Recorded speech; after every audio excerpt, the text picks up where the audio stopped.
All right, guys, you voted for the Destiny segment, so I must oblige. I will say, it's so interesting. I've been seeing clips of this debate that it's not on the screen. We'll watch the magic trick. Whoa!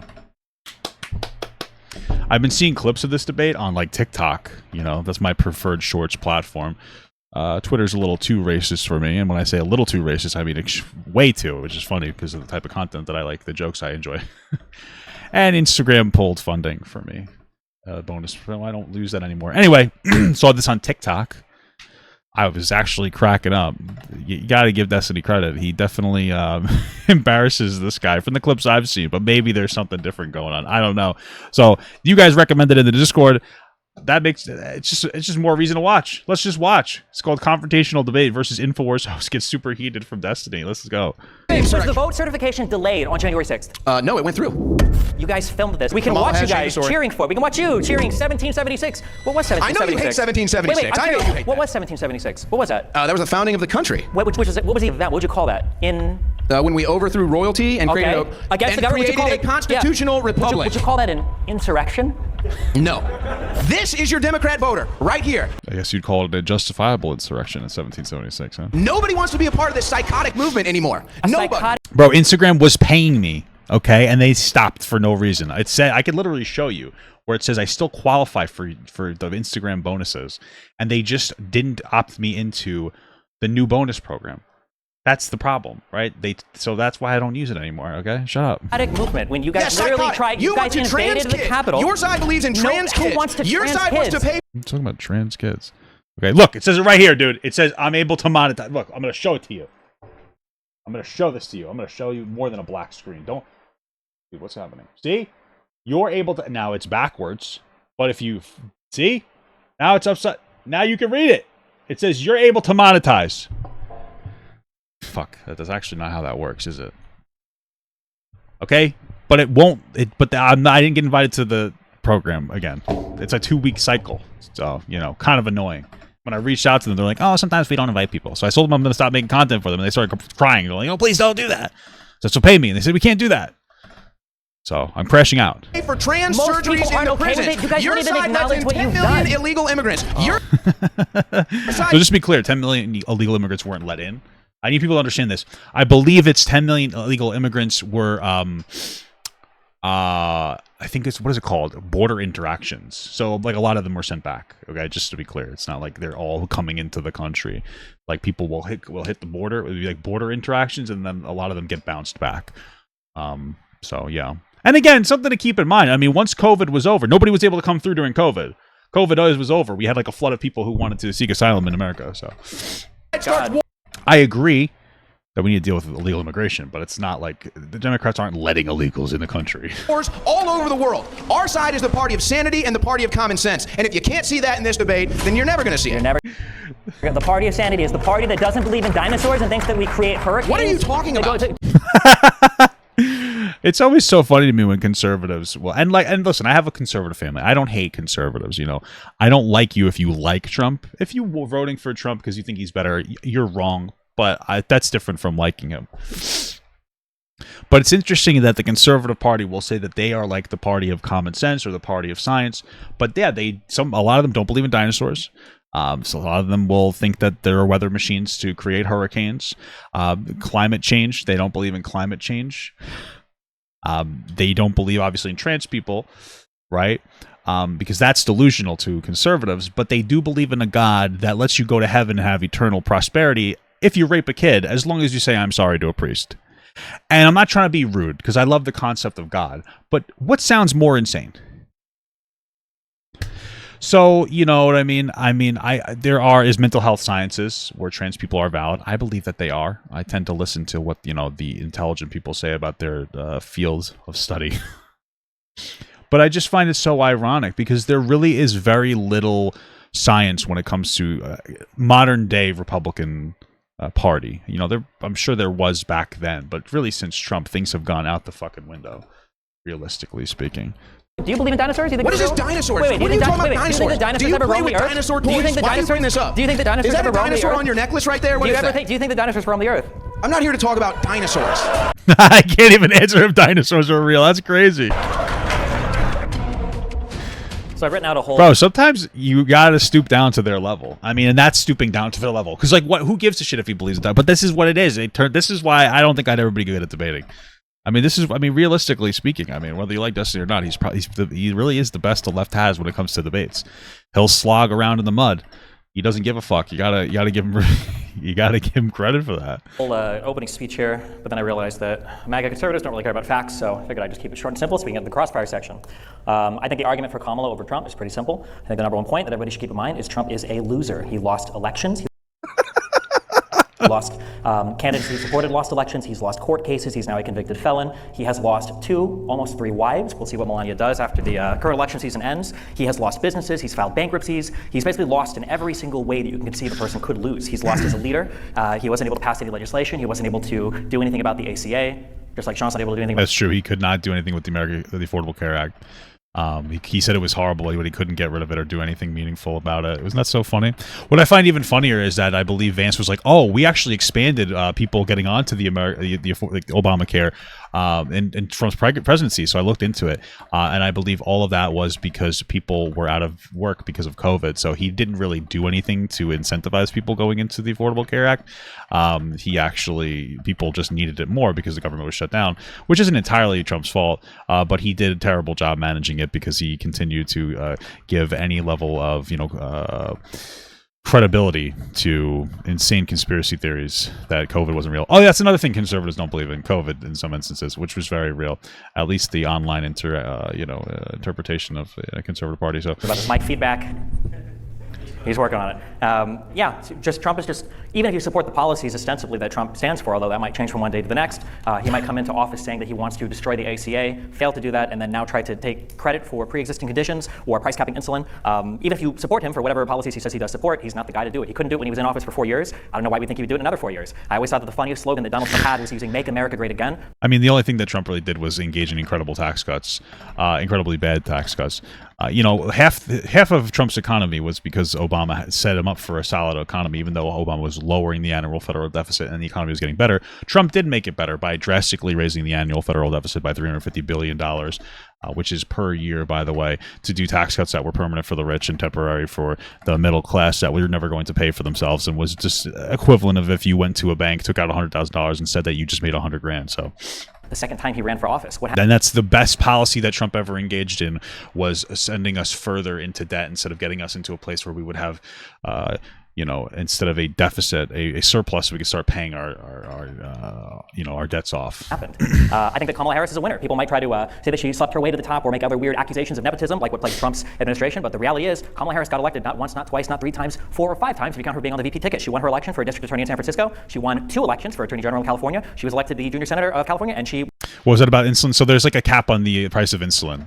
That's what it is. And I think it's like $35. What's unfortunate is that there's no cap, and I think that there should be on like Ozempic, because what people should understand is that Ozempic causes your body to produce insulin, but it doesn't actually put insulin in your body, but it causes you to produce insulin. So in my opinion, it is insulin, but there's no cap on it. So right now, I believe the going rate for GLP-1 is $250 a month, which is pretty insane if you're somebody who doesn't have $250 a month for, frankly, a fantastic medication.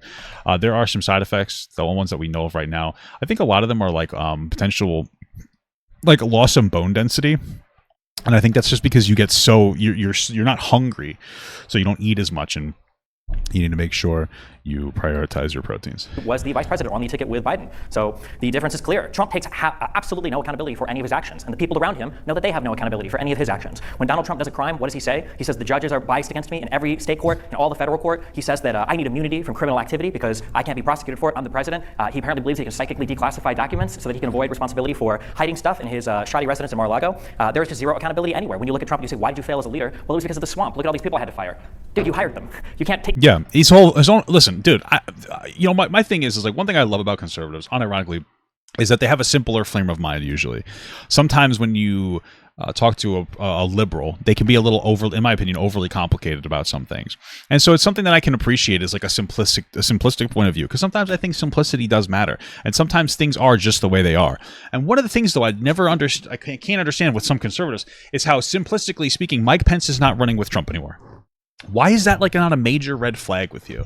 You know, if you saw a couple and their own like the wife didn't even agree with the husband on something in some kind of a matter, wouldn't you look at that husband and go, there might be something wrong with them? Or even vice versa. I would, right? Your closest individual, your closest partner in this particular industry or you know, whatever event doesn't even agree with you, and nobody's like, that's really suspicious. The vice president. That's fucking banana boats. Credit for firing people that were part of your cabinet. These are your picks. And again, the return to the first point, what's going to change this time? Is he going to magically get rid of the swamp now? He couldn't do it in 4 years. We're supposed to believe he can do it in 4 more. Even if you're a conservative, why would you think that Donald Trump is the guy that's going to get the job done for you? Kamala Harris is accountable. Not only did she rise through the ranks and win elections on her own, by her own merit, not through any weird conspiratorial nonsense, not through any crazy MAGA movement, not by partnering up with creepy weirdo billionaires like Elon Musk, but by winning her elections and doing a good job. You can also see that the Democratic Party I just snorted. Yeah, Elon Musk is a fucking weirdo. Holds their own accountable, and they have a wide tent of voters that they draw from that they have to maintain their accountability to, as opposed to Trump's camp that is dwindling by the day, who, we can go to the people who support Trump, maybe that'll come up at some point here. No one around Trump vouches for him. Where is Pence? How do you have a president who was the president of the United States, the vice president, who's not running with the same vice president? What happened to him? Well, what happened to him was Trump was kind of hoping he would get killed on January 6th. He sat there and he watched it on TV for 3 hours while people like Owen cheered others going into the Capitol, rioting, delaying the certification of the vote. He sat there and he watched it happen. He tweeted out that Pence failed us while Pence was in a bunker underneath the Capitol, saying that he didn't want to leave the Capitol because he didn't want rioters and people around the world to see that the American election, that the American transfer of power had been disrupted by a bunch of MAGA sycophants. I mean, honestly, every single day, you know, I'm not a conservative, but Pence becomes more of a fucking badass every day. I mean, I didn't know that. He didn't want to leave the Capitol. Did I hear that correctly? Because he didn't want people to think that America was weak, is basically what I just heard. That's fucking badass. That's a real American. That's a real goddamn American. What the fuck? That's wild work, man. The comments of even the people that are considered Trump's most ardent supporters today are comments that would get you laughed at if you made them as a leftist, right? You have a bunch of other comments. Elon Musk called Trump a stone-cold loser when he refused to say that he lost the 2020 election. Vance has a number of quotes. I think I finally got the item I've been trying to get, dude. About Trump. He wasn't sure if he was I think just a Nixon-type character, or if he was going to be America's Hitler. These are statements from his own current vice presidential running mate, because he can't use Pence again because Pence hates him. Pence, in my opinion, Pence is an American hero. That's fucking based as hell. That's the most fucking base thing I've ever heard in my goddamn life. I don't want to leave the Capitol because I don't want these fucking psychopaths to win. I don't want America to look weak and make it seem like we bowed to these people. That's fucking awesome. Are you kidding me? That's some real ass shit. That's fucking incredible. I have a newfound respect for my new American hero, Mike Pence. That's fucking crazy. He does not get the respect that he deserves. Again, this is his vice president. Mark Milley referred to Donald Trump as a fascist. You've got all these people in his administration that were thought to be the biggest supporters of Trump, people that others were worried about, like Bill Barr, who resigned from the administration with weeks to go before the transfer of power because they couldn't stand him trying to weaponize the Department of Justice so much. And then you look on the other side, and you've got Kamala Harris, who has support all the way from Cheney to AOC, from the United Auto Workers to Taylor Swift. There's no comparison to be made between what people around these people are saying. There's no other industry where you would say, oh, that guy, his boss hates him, and all of his coworkers hate him, and everybody that worked with before hates him, but this time he's going to have a whole new set of employees. He's going to have a whole new boss, a whole new organization. It'll be way better this time, I promise. You would never give anybody that kind of chance. Trump is a scammer. Why would you want to, like, this Dude, guy, he's coming in fucking loaded. who's running for office is selling you pieces of how many suits? How many fucking suits does this guy own? He can sell you like so many different slices. Oh yeah, he's selling like NFTs now too. It's actually fucking wild. Jesus Christ, $5,000 suit pieces. My God. I mean, at least he's big enough now that I guess he's got a lot of suit pieces to sell. That's not including the $100,000 gold watches. That's not including the $3,500 gold coins, the $100 silver coins. This whole new crypto scam that he started, where him and his cronies have 70% of the initial coin pool. If you don't know, you'll learn in the future because it's coming up for the IPO for this coin. That's called a rug pull, my friends. That coin is going to come out, and the price on that is going to go up and then super down as everybody that buys in gets scammed and loses all their money, which is, I guess, an analogy for all the Trump supporters that I guess exist today. Trump has no policies. We don't have policy debate in the United States anymore because instead we're talking about fictitious hurricane machines that are being spun up so that Biden or Harris can steal the lithium deposits from North Carolina. Dude, this is so real. I made the mistake the other day. I told this story. I had a soup party, a Super Bowl. We called it SOUPER bowl. It was actually a lot of fun. 12 soups. It was really cool. And I love my wife. I love my mother-in-law, and I love my grandmother-in-law. I do. I just really do. But I saw a meme on TikTok. I saw this meme, and I saw Joe Poseidon's controlling the weather. Funniest thing I've ever heard. For some reason, this really resonated with me. Joe Poseidon. How preposterous. So I decided to have a conversation with this 85-year-old woman, and I decided to meme her. And I decided to bring up Joseph Poseidon, because she has a little small house in Florida. So I made a joke about how, like, oh, how do you feel about Joe Poseidon controlling the weather? And she went off onto a fucking tangent about Joe Biden controlling the weather. And I was like, God damn. So obviously I'm in emergency mode now. And I'm like, I don't want to have this conversation. I was fucking memeing around. I was memeing around, Grammy. I love you. I really do. Right? We bust each other's balls all the time. Right? She made fun of me because I didn't trim my beard shorter when I cut it. And I said I didn't want to get you too excited, you know, a little flirtatious. So I was like, how do I disarm this woman? So she's sitting here telling me about how, you know, they're trying to cut the Florida in half. And I said, I think they should just get rid of all of it. Everybody there's fucking terrible. And she's like, you're a jackass. And the conversation ended. And that's just the real good strategy to use to disarm somebody. You just say something fucking preposterous. So incredible. We don't get to talk about how Roy Cooper and Kemp and McMaster and DeSantis all said, DeSantis called me. He already called me. The federal government's doing everything they can do. Instead, you've got people that are fighting with FEMA now outside their houses because they don't trust the government response. And then you've got Donald Trump on TV saying that he would withhold aid from states like California if they don't play ball with him, they don't play politics with him. It's insane. Every accusation that the Conservative Party makes is a confession to their own amoral behavior. And you can see it on TV. These aren't even things that we have to dig for. You just watch what they say openly. He's fucking grilled this guy already. He's a better leader in every possible measure that you can make. It's true. And like, here's the thing. I haven't even really looked into Kamala Harris, but after Trump tried to disrupt the peaceful transfer of power, that's it for me. Like, I'm a simple man. If you're trying to overthrow our government and circumvent our system on the voting, that's it. I don't vote for you anymore. You're anti-American. And I legitimately do not like people who are anti-American. I legitimately love America. I glaze America.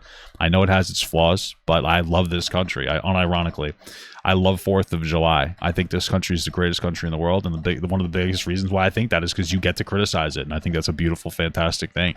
So when Trump pulled that shit, that's it for me. Like, I will never vote for Trump because of that. It's pronounced Kamala. I'm sorry. So maybe Kamala. Maybe Mrs. Harris. Okay, maybe she's qualified. I don't know how much. She sounded pretty good in the debate, but it's like hard to really care about the specifics because like Trump is a psychopath who tried to overthrow our government. And that's all it takes for me to not vote for you. When it comes to, I think, leading the United States, when it comes to the future of this country, I think she's got a better vision for America. I think she's got a better record. Despite the claims of being a DEI candidate, she's infinitely more qualified for the position than Donald Trump is. That's true. And I think that she has a better overall plan for America than Trump does, whose plan, as far as I can tell right now, consists of basically shitposting on X and I guess doing a 20% tariff across the board. My final quote, I would like to leave this quote from a I have been watching your videos, but wasn't ever on stream. I still can't tell what you playing on WoW and what content you are into mainly. Oh, I'm playing a druid. I'm just doing some quests and shit. And like I don't know, but to kind of just talk about whatever, man. Whatever people send me, we talk about stuff we're interested in. Sometimes it's political, sometimes it's social, sometimes it's just dumb bullshit drama. We're just kind of having fun. Very famous Biden speech that he made in 2022 that I think fits today more than ever. MAGA Republicans have made their choice. They embrace anger. They thrive on chaos. They live not in the light of truth, but in the shadow of lies. But together we can choose a different path. We can choose a better path forward to the future, a future of possibility, a future to build, a future to dream, and a future to hope. And I think that Kamala Harris represents that hope way more than Donald Trump, who only seems to be interested in tearing down and attacking Americans rather than building anything great up. Thank you very much. Opening Stephen. Based. We'll kick it over to Owen. Thank you very much. The floor is all yours now, Owen, for 7 minutes for your opening. Oh no, the Democrats are turning his microphone off. Oh, by content you mean Mythic Plus? Oh, I don't really make WoW content. I usually do Mythic Plus and Raid. What the hell's happening right now?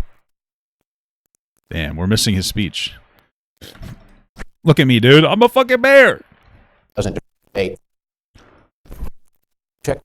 This is incredible. You know, I do want to give this guy a fair shake. I would really like to hear what he has to say. Damn it, Kamala. It's every time. They just sabotage me everywhere I go. Okay. Okay. There we go. He starts off his opening statement saying MAGA people don't care about facts. We'll see who cares about facts. This is true. I like to think Republicans care about facts, but MAGA people do not care about facts. During the course of this debate. Then you bring up his wives. Is that really a topic of conversation you want to get into? Wives? Yeah, I don't think so. You got him. He then talks about losses when I'm pretty sure you've lost every debate that you've had. Who is this supposed to appeal to? So I don't know if you want to talk about losses either. You then mentioned Kamala being a winner. Maybe you can ask me a Who is this supposed to appeal to? question. What primary did she win? What state did she win? Did she? Great point.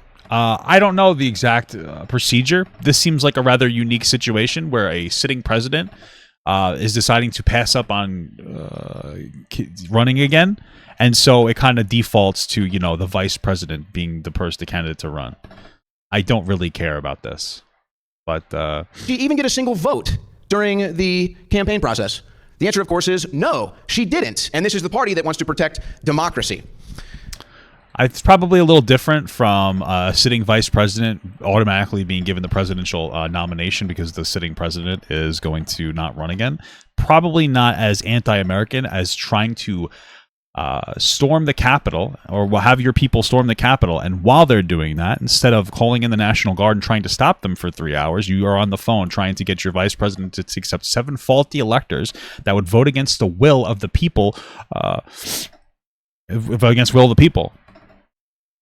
I don't know which one is less American to you. She also says she's the most qualified to be president. Well, what are the qualifications? Kamala Harris has worked as a government employee her entire life.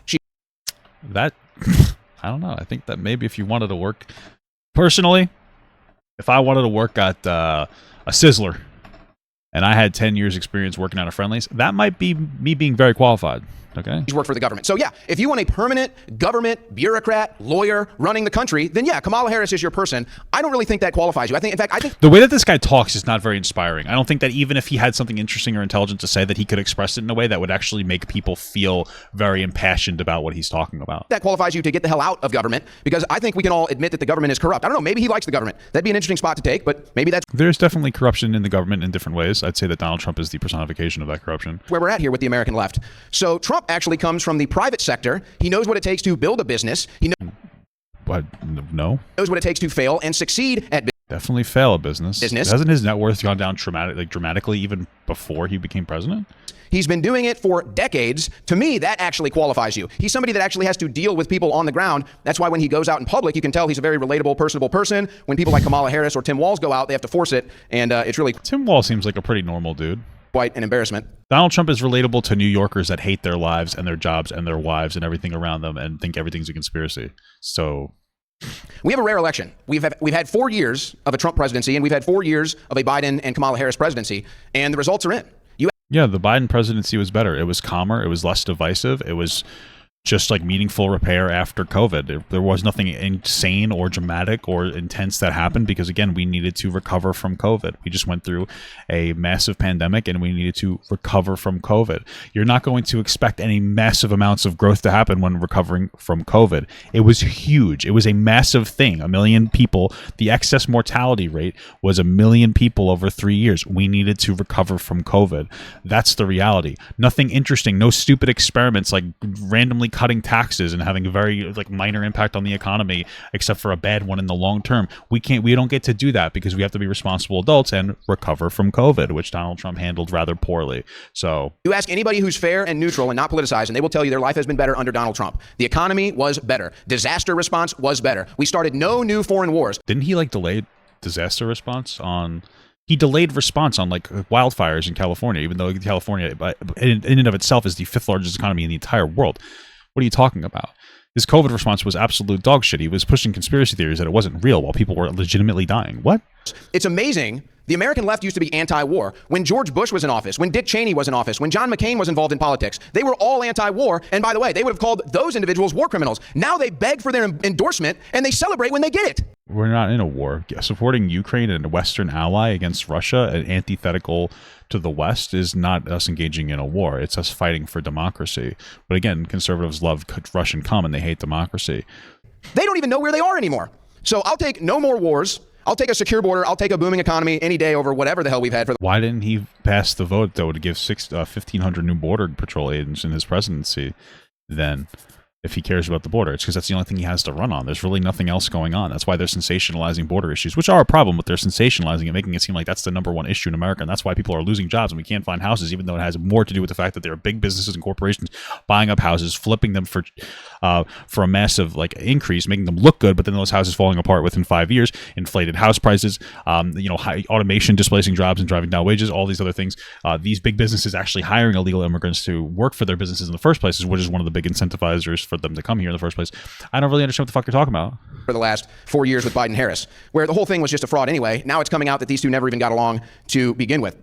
To say the MAGA movement is dying is to just deny reality. To say support is dwindling is to just deny the reality of the situation. Trump is actually doing better in the polls now than he did in 2020 or 2016 or any point in the 2024 election cycle. In fact, if you want to talk about poll numbers, Kamala Harris had the lowest approval rating of any vice president in American history. And they even wrote stories in left-wing publications that the Biden team was thinking about removing Kamala Harris from the vice presidency because her approval ratings were so low. Who was thinking that? But as soon as the media says jump and support Kamala, they all get on board, just like that. Now, there's a couple misrepresentations. I mean, Donald Trump is our COVID. We kind of have to be like, oh, shit, we got to jump on board. And some things he just said. First of all, my activity on January 6th, and I'm sure he's well aware of this, or he just didn't do the research. I was not encouraging people to go into the building. I am, in fact, on video telling people not to go into the building and steering people away from the Capitol. So that's the fact of that. But let's just put something into perspective. The American left loves to pretend like they're the anti-establishment, yet here they are supporting the lifelong government presidential candidate. They love to pretend like they're the freedom warriors, yet he's going to attack me because I've been attacked by the government. Yes, that's right. I was put in prison for my government speech. I was censored all across the internet for my speech. So if there is a freedom fighter on this stage, it's me, not him. Then he says hurricane machines. Okay. Another misrepresentation that comes right out of the mouth of the mainstream media. Are you denying that there are weather modification programs? Okay.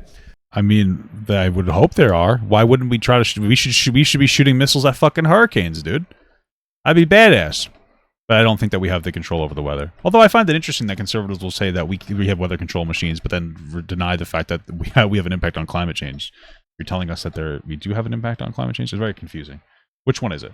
Of course there are. There are multiple patents for weather modification. I've even attended government hearings. I'm sure that it's true. I don't think that means that we can muster up hurricanes and tropical storms. What the fuck are you talking about? This is hilarious. After the show, I'll share all of this with you. I have attended government hearings in the state of Texas, the Texas Weather Modification Program. That is a government program. Anybody can go to these meetings. I went and I recorded it live. You can pull it up on YouTube right now. I even know they even published the government hearings in the state of Texas, the Texas Weather Modification Program. That is a government program. Anybody can go to these meetings. I went and I recorded it live. You can pull it up on YouTube right. A weather modification program isn't the same as them being able to make hurricanes.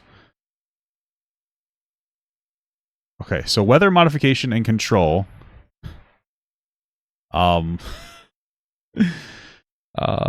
means changing, controlling, or attempting to change or control the natural development of atmospheric cloud forms or precipitation forms that occur in the some fucking atmosphere by artificial methods. How could cloud seeding work? Okay, so it's just trying to have an impact on the way we make clouds. I don't think that we can make hurricanes, but okay. Right now. I even know they even publish the chemicals they spray. Lithium, barium, aluminum, amongst others. Bill Gates goes out and talks about how we can blot out the sun to stop global warming. They've done mainstream news hits like on CBS with Professor Kariakou about weather machines. China has giant weather machines where they pump water vapor into the atmosphere to cause rain. This is public information. This isn't up for debate. And you know, so that means that hurricanes are made by Democrats? Wow. Notice how he hangs his head when I talk about this. So here we are again. Who's denying facts? So they misrepresent. So we have the ability to potentially pump water into our clouds to make rain. I believe it. It's not the same as making a hurricane. They call a hurricane machine to deflect off the fact that there are government weather modifications programs. Now, right, but people are saying that they're creating hurricanes. The Democrats are making hurricanes. Talk about conspiracy theories. Did they make this hurricane worse? Did they not? I don't know. I don't claim to believe that. But again, there are lithium mines. I don't claim to believe that is different from saying I don't believe that. Right over where Hurricane Helene hit the mainland. And there you go. He's supporting the conspiracy theory. That is a fact. I'm not making anything up. That is a direct fact. So they can deny these things as much as they want. But that's just in response to what he just said. Let me explain why I like Donald Trump. I like Donald Trump because I don't like the government, and the government doesn't like Donald Trump. That is really stupid. If your whole reason that you like something is because someone else doesn't like it, then you're a stupid person. I'm sorry. I like Donald Trump because my entire life, politics has been nothing but corruption, lies, and scandal. And yeah, Donald Trump is such a truth teller when he lies about FEMA support. Yeah, you're right. As soon as I was growing up and I realized this, I said, we need a man who's got billions of dollars, who can self-fund. Yeah, that's who I want representing the people who are struggling to make $50,000 a year is a guy who's a billionaire. On his own campaign. We need a man who has name recognition, who can get on a ticket and beat all the political propaganda. That man was Donald Trump. And then he did. You're talking about the guy who would guzzle the cum of progressive tabloids his entire life until he wanted to run Republican. Do you really think that Trump gives a fuck about Democrat or Republican?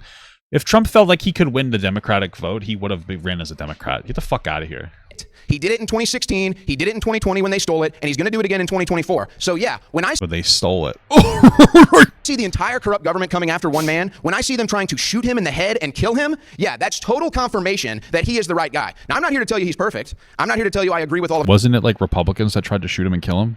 his policies. I just know he's a man who's not controlled like most of our politicians. He's going to put America first, unlike any of our politicians in my life, and he already has a track record of making this country better. The mainstream media is corrupt. They hate Donald Trump. The government establishment is corrupt. They hate Donald Trump. So when the enemies of America are going after him, I think that's proof positive that he is the candidate we need. But if you don't want to go down those lines, we have a 4-year track record of Trump. We have a 4-year track record of Harris, and I think enough Pretty bad track record, just to be clear. has been seen. We'll kick it over to Stephen for his 5-minute rebuttal. Floor is yours, Stephen. Yeah, we don't like the government so much, and just don't participate. No one's forced to get you. You don't have to vote for anybody. You don't have to run for any offices. Just, I don't know, fuck off to the corner and be sad and mad. Dude, the audio's terrible. Incredible. What the fuck?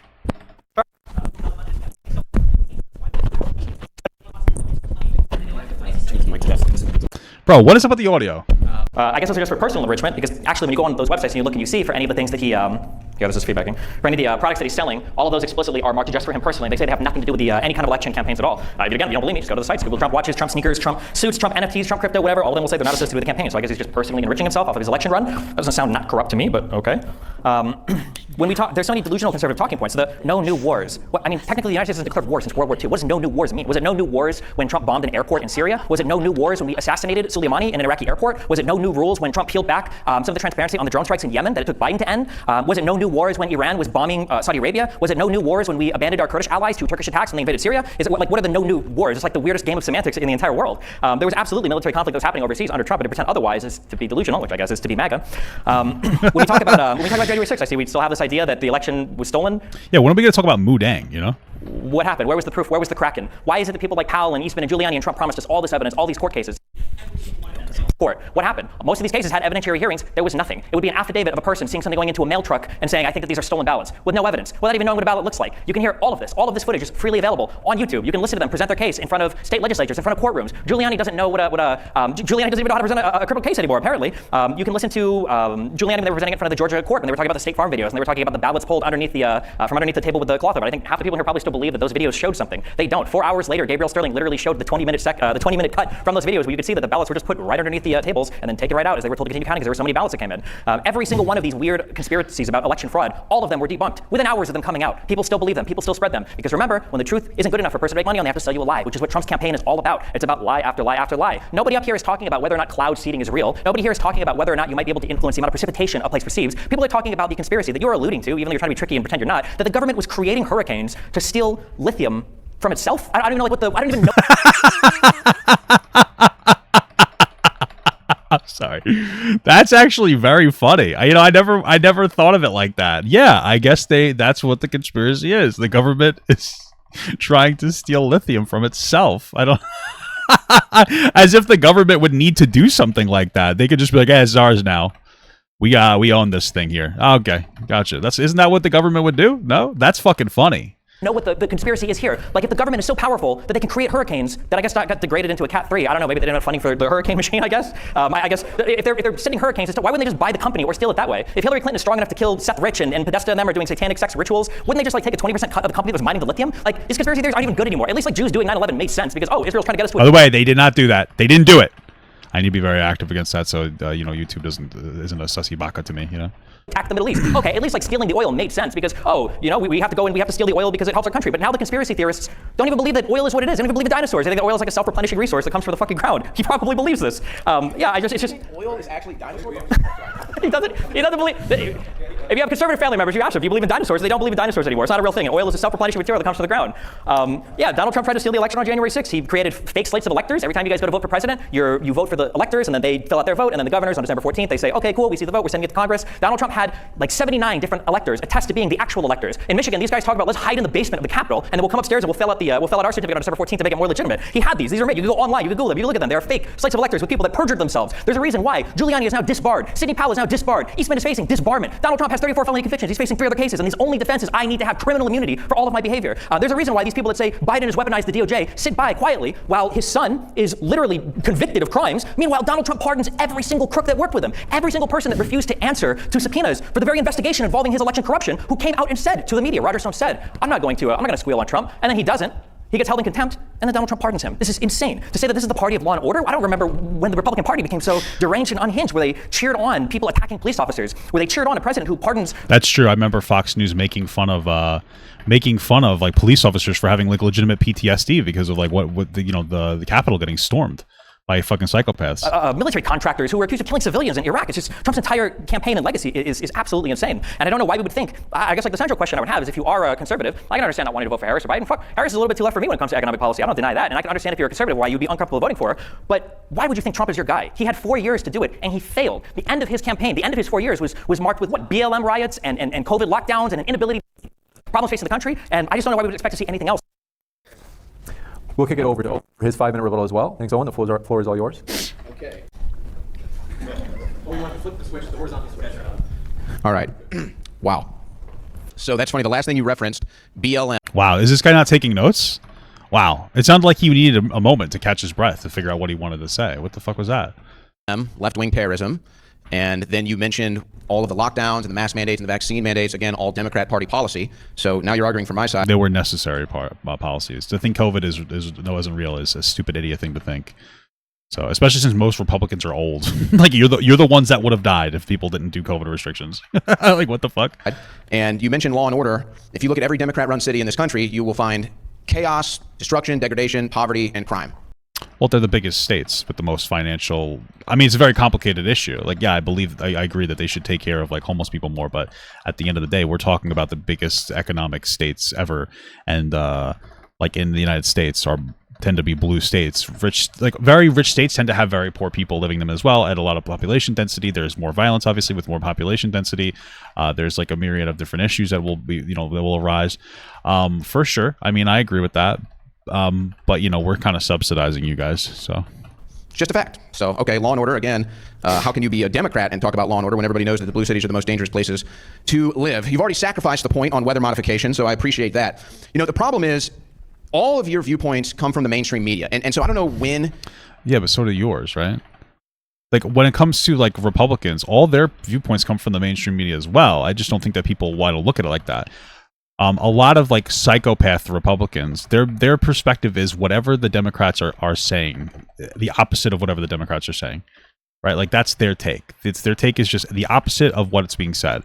That's you getting your take from the mainstream media. If your take is just the opposite of whatever the mainstream media says, your take is whatever the mainstream media says, just in reverse. You're still a sheep.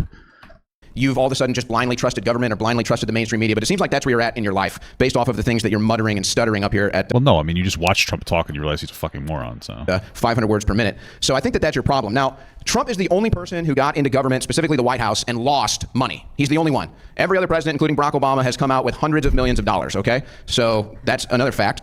Of course, you would want us to sit out politics because when we get involved, that's when you guys lose. But to say that I can just sit out and... That's interesting because like no modern conservative or recent conservative has won the popular vote. So that's something. And avoid the government and avoid politics. Well, what exactly are you proposing? Yeah, I guess I could go be a homeless person in a blue city and live on a river, but I don't want... Well, I think it's more of the like when people were like, oh, you don't like Trump being here, then leave. I think that he's more referencing that. To do that. I want to be part of civilization. I want to be part of the United States of America, and I have to pay taxes if I want to work and build something. I don't want my taxes going to foreign countries. I don't want my taxes... I do. I don't think it's a bad idea. The more it goes to foreign countries, the less that they come here.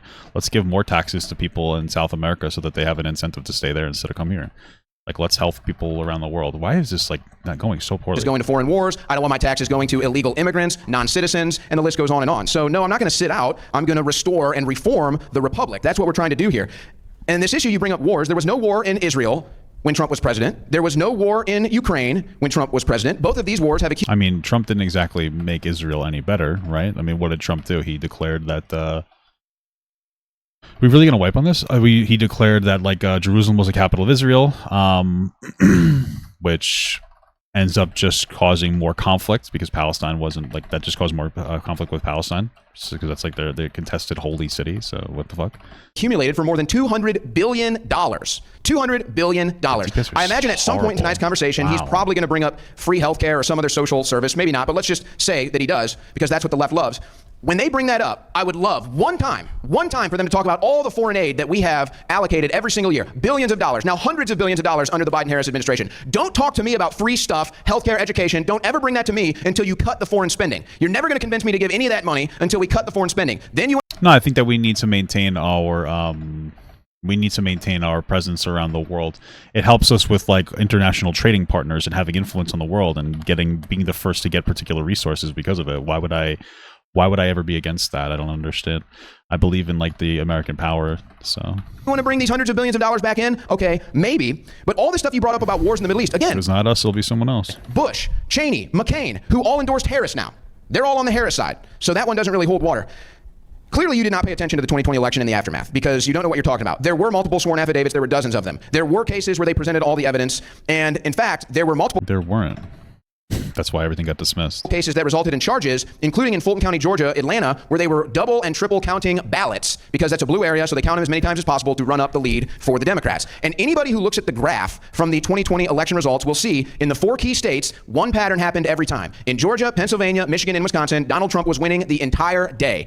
Yes, and then the mail-in ballots were counted. This is something that everybody knew was going to happen, but Trump declared that he was a winner before the votes were collected because he knew it was going to happen. So entire day. And then right at 3:30 in the morning in each one of those states, the perfect amount of votes came in for Biden and the graph shot literally straight up. Literally. You are not being honest with yourself if you don't look at that and say that's some sort of an anomaly right there. When Mark McGuire... It's not. It was a lot. There was more mail-in voting because, you know, COVID had happened and they were giving people a week to vote and doing a lot more like different voting tactics so that people wouldn't get sick. It's not really a hot take. It's just something we knew was going to happen from the start.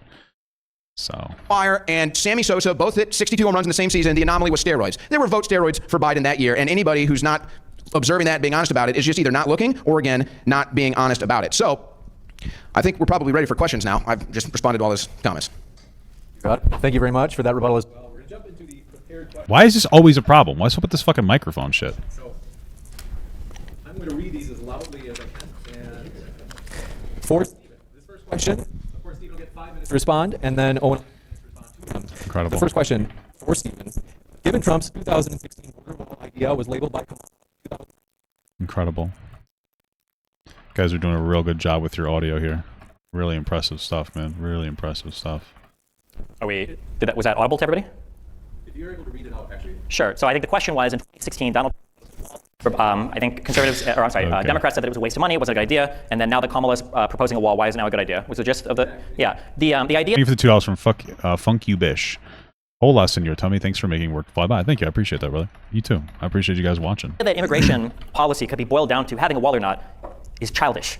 There's a whole bunch of stuff that goes into making good immigration policy. But the reality is most people, especially conservatives, don't think that illegal immigration is a big problem in the United States right now. It's very, very, very easy to prove this. Because if you look at what happened on the border, you saw that there was a bill in Congress to address those issues at the border. Everybody was on board with voting for this until Donald Trump came in and said, no, I need you to keep the border open because I need to run on this as an election issue. You can listen to McConnell talk about it. You can listen to Cruz talk about this. All of this is open testimony. Everybody's under testimony. People say to the media. Donald Trump said, I can't have you pass this border bill because it's going to make it so that I don't have something to run on. That doesn't sound like a very big problem to me. That sounds like politicking. Much the same, when Donald Trump was in office, Donald Trump didn't do any of the things that he said he would do at the border. He didn't get any legislation passed. He didn't make any substantive changes legislatively or through the legislature by working with them to actually effect any good border policy. He didn't get any money from Mexico. That was a complete total lie.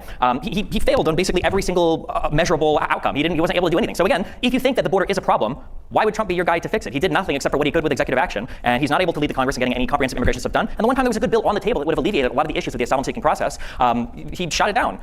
This guy over here is probably very keen to misinfo a lot of the stuff about the border bill, so I'll get ahead of a few of it because I know a lot of the dumb talking points, like the $200 billion in aid, the majority of which is used weapons, which last I checked can't help anybody with their healthcare in the United States. But for instance, when people talk about the border bill, they'll say stupid things like, well, that bill would have let 5,000 people a day in. Plus, I imagine that like when America is giving money for like weaponry, they're making those weapons in America, which means that it's also having a positive impact on our economy.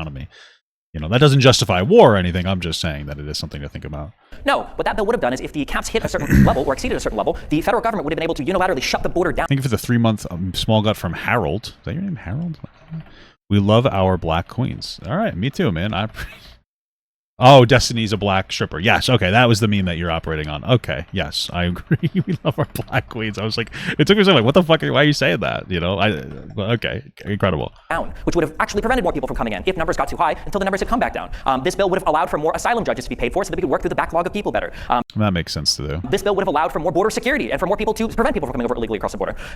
This bill would have helped a lot of the problems with the border, but Republicans were more keen to see a fight over politics rather than alleviating the problem. So I guess it was never really that big of a problem to begin with. Fair. Owen, you have 3 minutes to respond. Well, that's just a blatant misrepresentation of the congressional bill. It was never going to permanently shut down the border. It was going to Well, who cares if it shuts down the border? set a cap per day, which would have maxed out still over 1 million border crossings per year. And they love to play. So it's not crossings. It's not crossings. Just so people know, this isn't crossings. This is interactions. Border interactions are different. Just to be clear, there's not actual crossings. And it was like, it came down to capping the amount of people that would come through before I think emergency action would have needed to be taken, which is a reasonable thing. Oh, we need to go on that. I think $52 from That's Crazy. Which candidate supports the jerkmate services? So that's a really good question. Probably Andrew Tate. Play this game with asylum. They're basically just rewriting the laws, and so anybody can seek asylum. Anybody can get on the app, the CBP One app. So just to be clear, when it comes to the app is really just like uses electronics to streamline the legal asylum seeking process. You could have a problem with that process. You could say that access to that makes it too easy. That's fine if you want to say those things, but this is all working within the confines of the asylum seeking laws that we have in the United States. So, and claim to be an asylum seeker. This is not asylum. Asylum seekers. And if you want, I mean, like, I would like to discount false asylum seeking claims. So what you would do is you would boost the infrastructure, the legal infrastructure, so that people could do that more quickly. Right? Oh, fuck. Go to their border. So that it's like, oh, that's not valid. Let's get rid of that person, right? Country. That's an asylum seeker. These are people who are No, you can seek asylum in America if you want. Like, okay. coming to the United States of America for free food. I would too. Free healthcare, a hotel to stay at, and a free transportation trip wherever they want to go. That's why they're coming here, and they basically rewritten the laws where everybody is rubber stamped as an asylum seeker. So you can sit here and say, oh, well, no, it's more that like they come in here, they claim asylum, so like they're going to have to go through legal infrastructure. It takes a while to go through legal infrastructure. In the meantime, you know what I mean? They'll like do a cash and release, and then sometimes these people don't show up to the court, right? So if you want to negate those problems, I think that your best bet would be like, hey, let's make it, let's get through this system a little quicker. Thank you for the $5 from 4Command. Love it. Hey, Pop, appreciate you making this political shit. Oops, sorry. We're easily digestible. Hope you're enjoying the war within. I am. It's actually not too bad. I'm actually not too bad.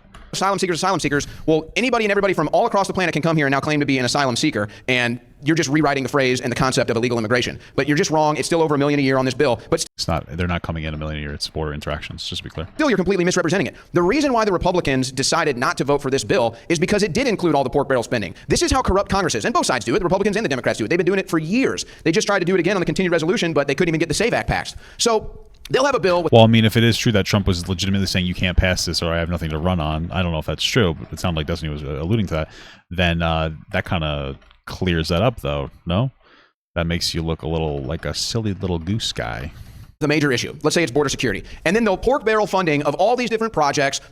All these different things that a governor over here might want, a representative over here might want, a senator over here might want, and they toss it all into this bill, and they say, this is the border security bill, and then if you don't sign it, you're not for border security. And it's just a game. It's a game that our politicians have been playing against us, all of us, for years. So yeah, I'm glad that the Republicans didn't do it in a rare moment, but yeah, are they still going to get the pork barrel they want? Yes. Are we still going to get all the illegal immigration that they want? Yes. So we still lose on that issue. Now, again, to sit here and... Who would want that? Nobody wants that. If anything, like business owners would want illegal immigration because it makes it easier for them to hire people at cheaper costs. What are you talking about?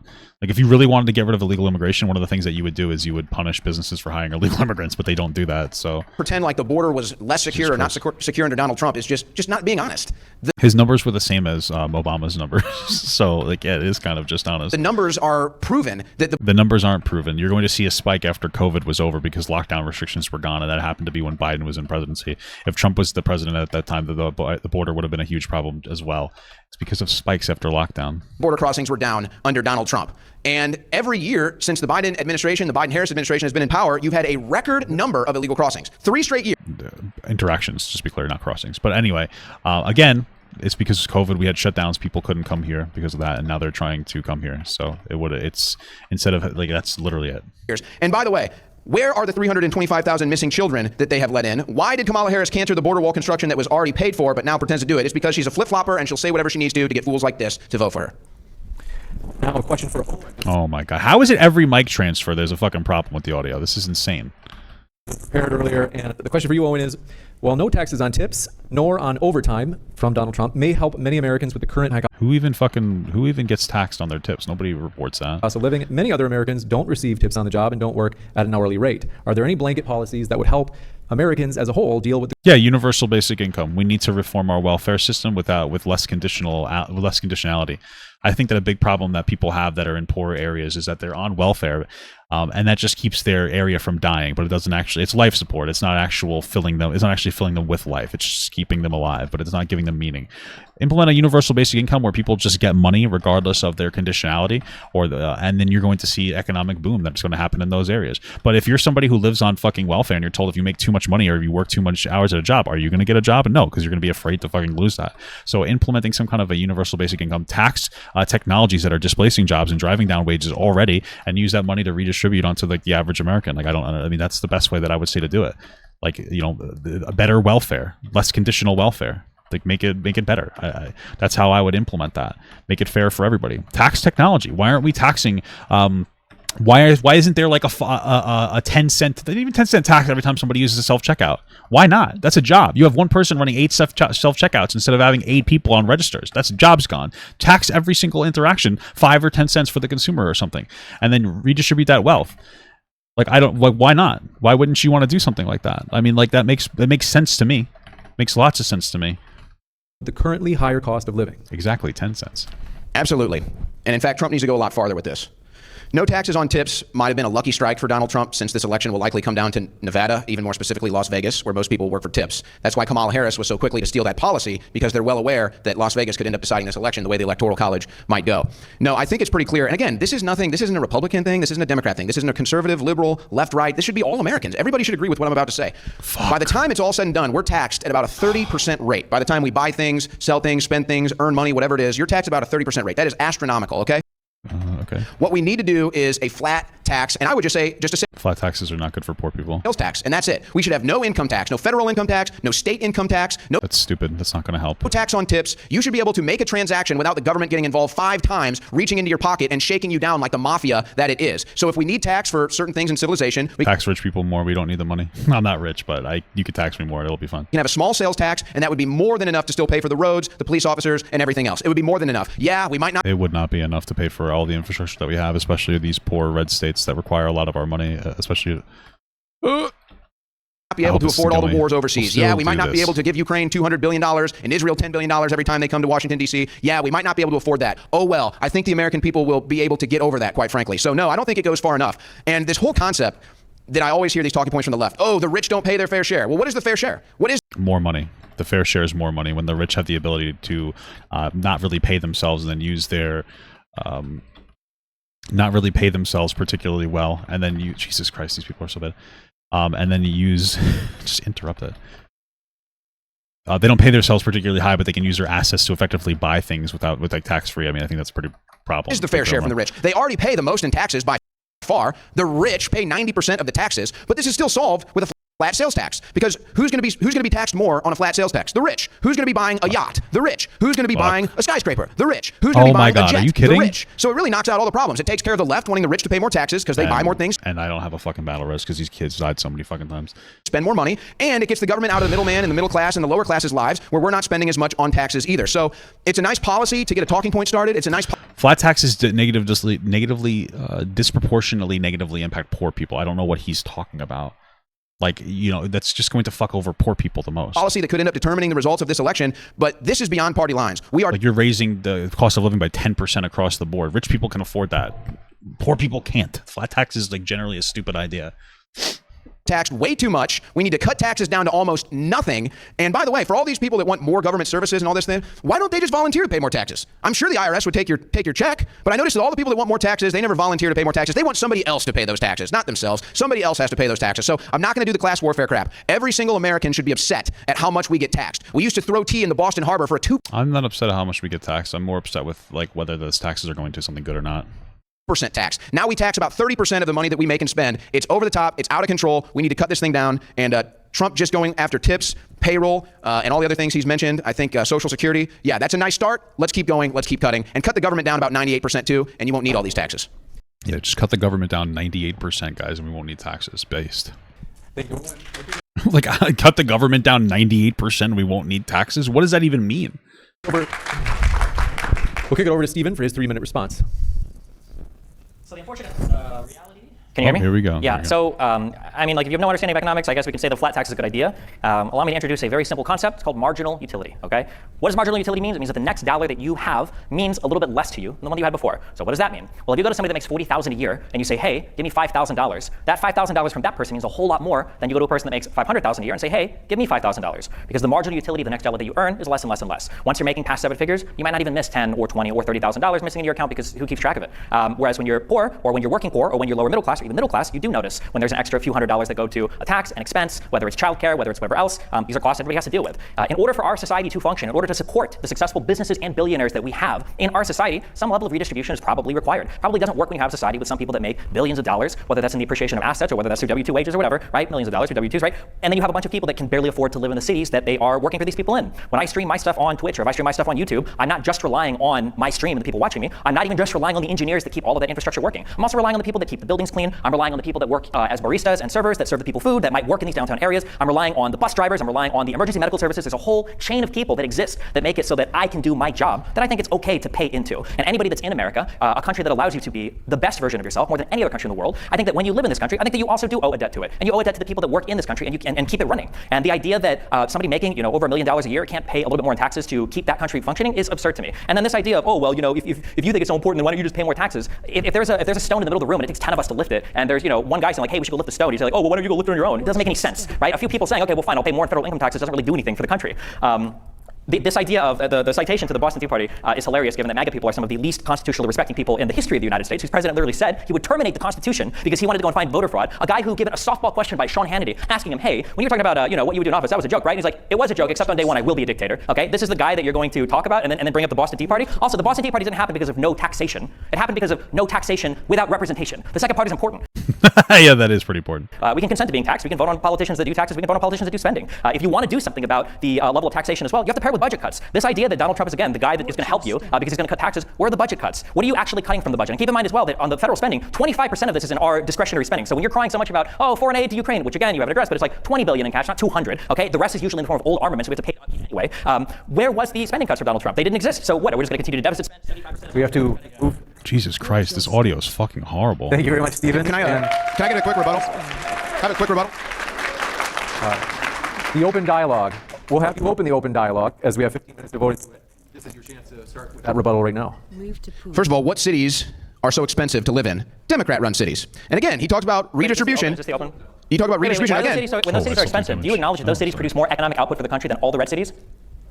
This is what I mean when I say these people don't live in reality. Like, why can't you acknowledge that? Because you'll very quickly say things like, oh, well, there are more homicides in Chicago. Yeah, there's more people that live in Chicago. And Chicago is what makes Illinois all its money. That's where the money comes from, or the blue cities. It's not just blue states that subsidize the existence of red states, which is true. And by the way, all of those governors were so happy for the American Rescue Plan when Biden was there to hand out money to shore up their budgets. But then when you want to talk about expenses and living and all these other things, now you want to talk about how blue cities need to be held responsible, but you don't give them credit for the economic output. It's I mean, that is true. It's a nice deflection. So Democrat cities are the most It's not really a nice deflection. expensive to live in, so I'm glad. Yeah, because there's more money here. It's just like the concept, there's more money into the system, but they're generally better qualities of life in more expensive areas because people have the money to afford it and poor people don't because they suck. No, I'm just kidding. But like, yeah, it's more expensive. I live in on Long Island and it's more expensive. It's also better here than in like fucking, I don't know, Idaho or something. Glad you at least acknowledge that. And again, more expensive to live in the US than Uganda as well, right? I guess Uganda's better because it's cheaper. It is, right? So you can always volunteer to pay more, all right? If you want to redistribute wealth. I really quickly got off that, huh? You can be the hero, man. You can empty your bank account right now, but I bet you don't. I bet you're actually living pretty rich. I bet you do pretty well. And you want to bring up the Constitution. The Constitution actually states when the United States government becomes corrupt, it's our duty to reform the government. That's what actually article in the clause is Constitution. that? Is to terminate, Second suspend of the all, rules you of the can read it Constitution? again. Which Constitution are we talking about? We live in a constitutional republic. We don't live in a democracy. What is the contradiction there? What do you think? Hold on. What is a republic and what is a democracy? A democracy is where a bunch of lunatics like you can vote away my rights. A democracy is where 3 wolves and a sheep vote what's for dinner. I said Article 5 or Article 6? I don't know what part of the So you asked what a So a democracy democracy was. is when We multiple have- people vote. A republic is when you have representatives that do things for you. We are a representative democracy. That's why we're a constitutional republic. We are both a republic, which just means you're not a monarchy and a democracy. This idea that we must be a republic because I'm a Republican and we're not a democracy because you're a Democrat is fucking retarded. Come on. Hey, don't say that word. So again, we live in a constitutional republic where we have unalienable rights given to us by God, the Creator. I'm not gonna lie, I didn't even know that. I didn't know that was the difference there, but okay. I mean, that makes Democrats sense. don't want you to know that because they want to be able to vote away your rights, like they want to be able to vote away your Second Amendment rights, vote away your First Amendment rights, and they'll go right down the line, okay? So that's why these people love democracy, because When we they say want vote to away be your able rights, to are we vote talking away your about rights. abortion that we lost to a conservative Supreme Court? Are we talking about the Second Amendment when Donald Trump did the bump stock ban? I'm sorry, how were your bad gun ban. rights attacked under Biden? It was a bad ban. And it came under Donald Trump, so why would he be the guy, I got no offense, but a liberal from New York, which is what Donald Trump is, that's the guy that you want defending your gun rights? So you now have the President of the United States and the Vice President and the next would-be Vice President Tim Walz have all said they want an assault weapons ban, okay? What even is an assault weapon? Can you tell me? A scary big black rifle that Democrats have been crying about for 30 years. They haven't banned it yet. I don't think they're going to ban it in this Very administration. intellectual. By the way, what is a rich person's fair share? What is a rich More money, I guess. Watch your step. person's fair share? I think that the level of taxation should match appropriately the spending that we want from our federal government. Also, the reason what you asked So me to what assault is rifle, there is no fair share? definition So for an assault what rifle. I is a acknowledge fair that. I don't want to ban assault rifles. Tim Walz and Kamala Harris both own firearms. Walz is I mean, how much money are rich and big businesses and corporations getting from how much money are big businesses and corporations getting from like cutting in taxes and other like basically corporate welfare? Like, what was it, $6 billion alone that Walmart was effectively getting because they're paying their people so little that those people had to go onto welfare? Is that not basically a government subsidization of that welfare service in some capacity? Like, I don't understand. I don't even understand. These DPS in this group are fucking trash. This was actually pathetic. Hunter. When was the last time we saw Trump with a firearm? I watched Rosanna, it was Rosanna, I think, with a firearm, right? Where she almost killed herself on a Twitter video with one? Jesus Christ. So what, in the Bill of Rights, where is abortion mentioned?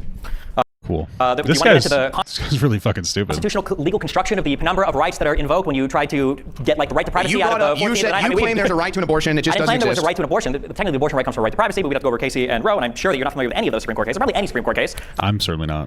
But the reality is that before you had a protected right to seek an abortion, now you don't. Republicans took that from you. Before you had the right to own a bump stock, Donald Trump banned bump stocks through executive action, by the way. Which lost at the Supreme Court. Which what? Lost at the Supreme Court. Well, that hasn't stopped him in the past from going back over and over again to try to get cases tossed or to try to get Hey, man, favorable I don't rulings. live Wait, why would you dismiss that? If Trump was trying to ban parts of guns, why wouldn't that be something that makes you go like, oh, he's not very strong on guns? Colt, I said I have disagreements with Donald Trump. So you can attack me on Trump's policies that I disagree with. It's not a win for you. I agree. I can't win attacking on Trump's policies because he has none. I mean, what am I? I mean, yeah. What can you give me one? What is one Trump policy that he's running up? It's like 20% tariffs. Secure border. That's not a policy. That's like an idea. Taxes. That's the concept of an idea of a Stopping policy. war. Yeah, like what's the actual policy that he has? Okay. What are Harris' policies that are so great? Well, the three that she listed immediately is she wanted to give a $50,000 rollover deduction to new startups or small businesses. So That was they Trump's charge idea? them- What? Trump did that. When he was Maybe he president. should have spoke it. I don't know if he's too senile Oh, you now. He's just lost the weren't ability to watching. do it. What? You just weren't watching. I was watching. Unfortunately, I watched too much Trump. That was one. The second thing she wanted to do was expand the child tax credit, which was incredibly successful under Biden. Also a Trump policy. It wasn't. That's why it happened under Biden, and it's why the Republicans initially fought against it. Are we going to say the pre-existing conditions in the ACA was a Trump policy now as well? I know that he wants to take care of that one. And then the third thing Yeah, that was literally Obama. that Kamala Harris said is she wanted to do a $15,000 first-time home buyer credit to people that were buying homes for the first time. Donald Trump said he wanted For illegal immigrants. for. What? How does an illegal? I'm so curious. How do you think these tax credits work?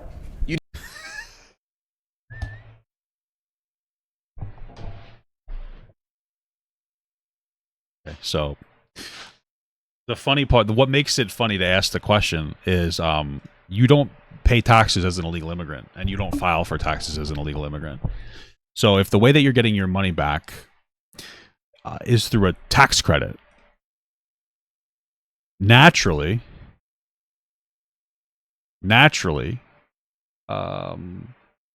you're not going to get any money from this. I think that's what they're trying to say. So You do realize that they give money to illegal immigrants to buy houses? I don't think you know how any of this works because I think you're probably born a rich kid. You never bought a house on an FHA loan before. So I had a tax credit when I bought a house. The way that these work is you apply for these refundable tax credits when you get them at the end of the year when you qualify for them. An illegal immigrant definitionally doesn't file taxes because they don't have social security numbers. They don't get money back from the government. So how would an illegal immigrant qualify for a tax credit? Again, this doesn't make any sense. It's like the hurricane. I agree. It doesn't make any sense. This is the Democrat policy. I completely he looks so fucking stupid. agree. It doesn't make any sense at all. So Where are thank these you. lazy people that are coming over and not This guy's so fucking stupid. working and not getting jobs, getting the money for homes? The U.S. government. They pay them for the homes too? Then why even give them the tax credit? Why not just give them the homes outright? What Don't the give them fuck any are we talking ideas. They about? might do that next. They might actually do that next. Damn. Why did this guy accept a debate with Destiny? Holy fuck. Where are they getting all Actually, these? they do. Actually, they do. Who pays for the hotels that they're staying at in New York City, in Chicago? Who's Oh, probably the taxpayer. Absolutely, right? But we're talking about homes. We're not talking about like some kind of temporary stay. For I think those are asylum seekers. I think that's what they are. Displaced migrants in some capacity. I think those are a little bit different. But paying for those hotels? Who's paying for that room and board? I imagine there's probably federal money allocated to And people where does that the are part federal of government get its money? From the, I mean, U.S. from the US taxpayers. Treasury, sure, yeah. U.S. taxpayers. So you are paying for illegal immigrants' housing. Thank you very much. but that's not the same thing as paying for housing. If he had said like, "Hey, I think it's a problem that we are paying for, I think it's displaced like migrants that come over here that are seeking asylum in some capacity to stay in hotels."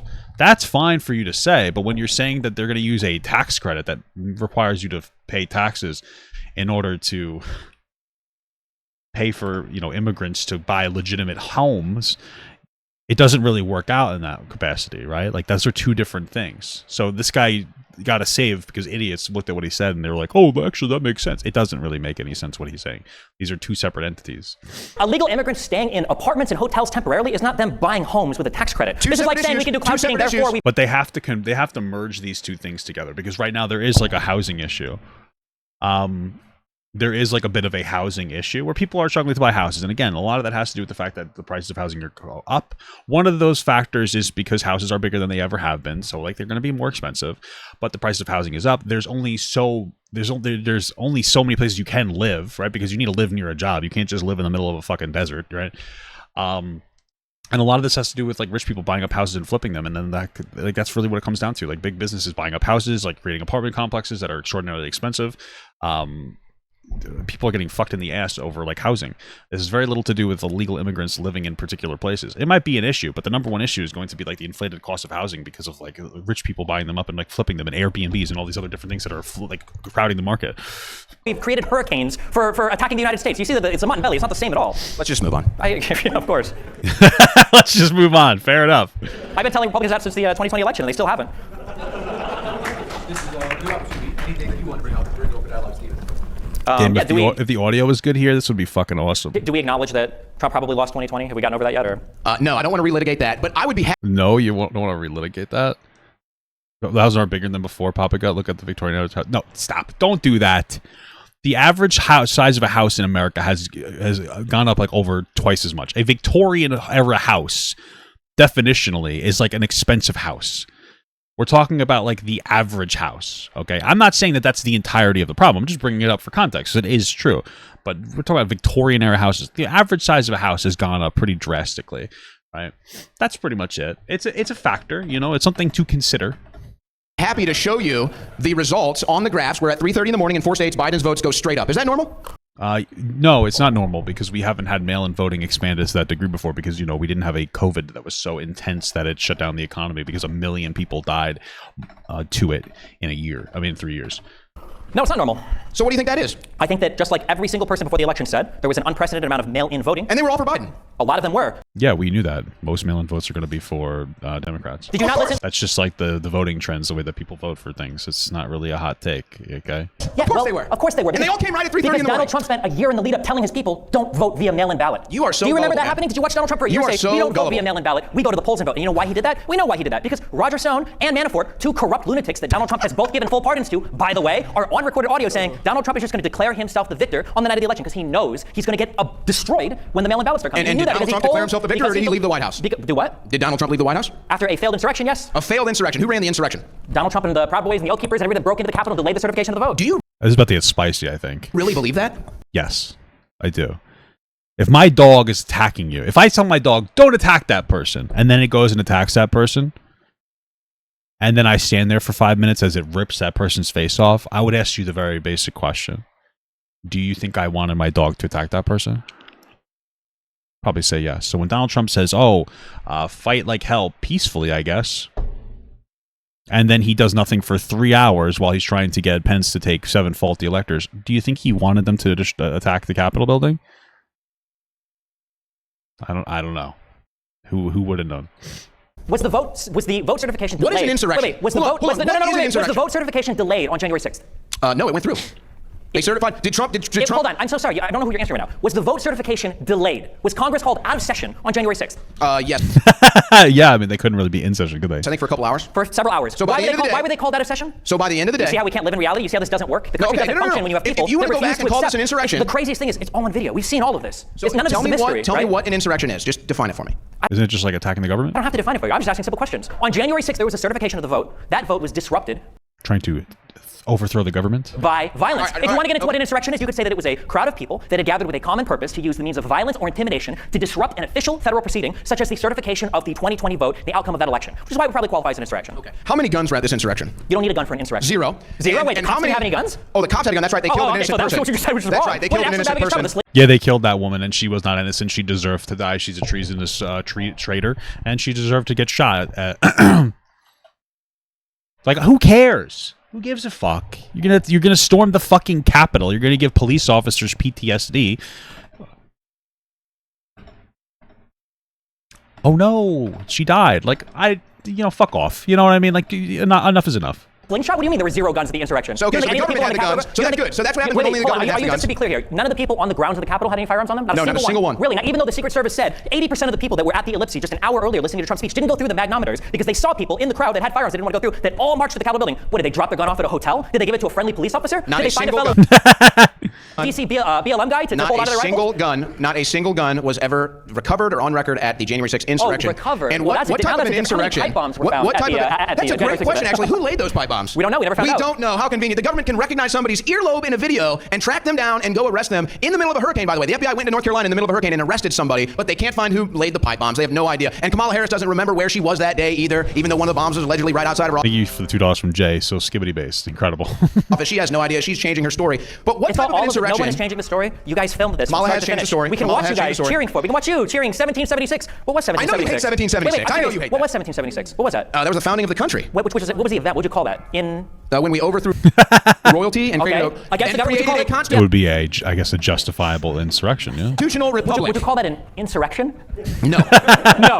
1776. The revolution. You wouldn't call that an So are you insurrection? pro-insurrection now? You just babble and stammer so much I can't figure out where you're at. Tell me what kind of an insurrection when an emergency notice goes out to go home, everybody goes home and calls it a day. Is that What kind of an insurrection ends when the leader tells his followers to go home? All of them. perfect? That's how it works. That's how it Perfect. works. So there was no insurrection. Trump didn't want to overthrow the government. Thank you for admitting that. That wasn't too hard to He certainly did, obviously. get out of We you. can't even follow basic logic. No, you just 1776 proved my was an point. insurrection. It was a Now you're revolution. deflecting again to I'm not 1776. deflecting. So I'm referring Trump wanted to specifically. insurrect It's the funny that you government, stand but he outside told his saying followers to go home. 1776 and go, well, is this really an insurrection? Well, I don't know. What were we cheering for? The Star Spangled Banner? You choir practice? actually, they were singing the Star Spangled Banner, Yeah, something sure, they they were never also hear at a chanting Democrat "Hang event. Mike Pence." When Donald Trump said Mike Pence needs to do the right thing, what was he talking about? What do you want Pence to do? So in the history of the United States, there have been He's not going to answer that question. multiple times where a party rejects the results of an election, and all three times prior to 2020, it was the Democrat Party. Really? You wanna let's Including walk- Rejecting the results of an election. Okay, so just to be clear, there is no issue with Trump contesting the results of the election. Just to be clear, it's his legal right to do so.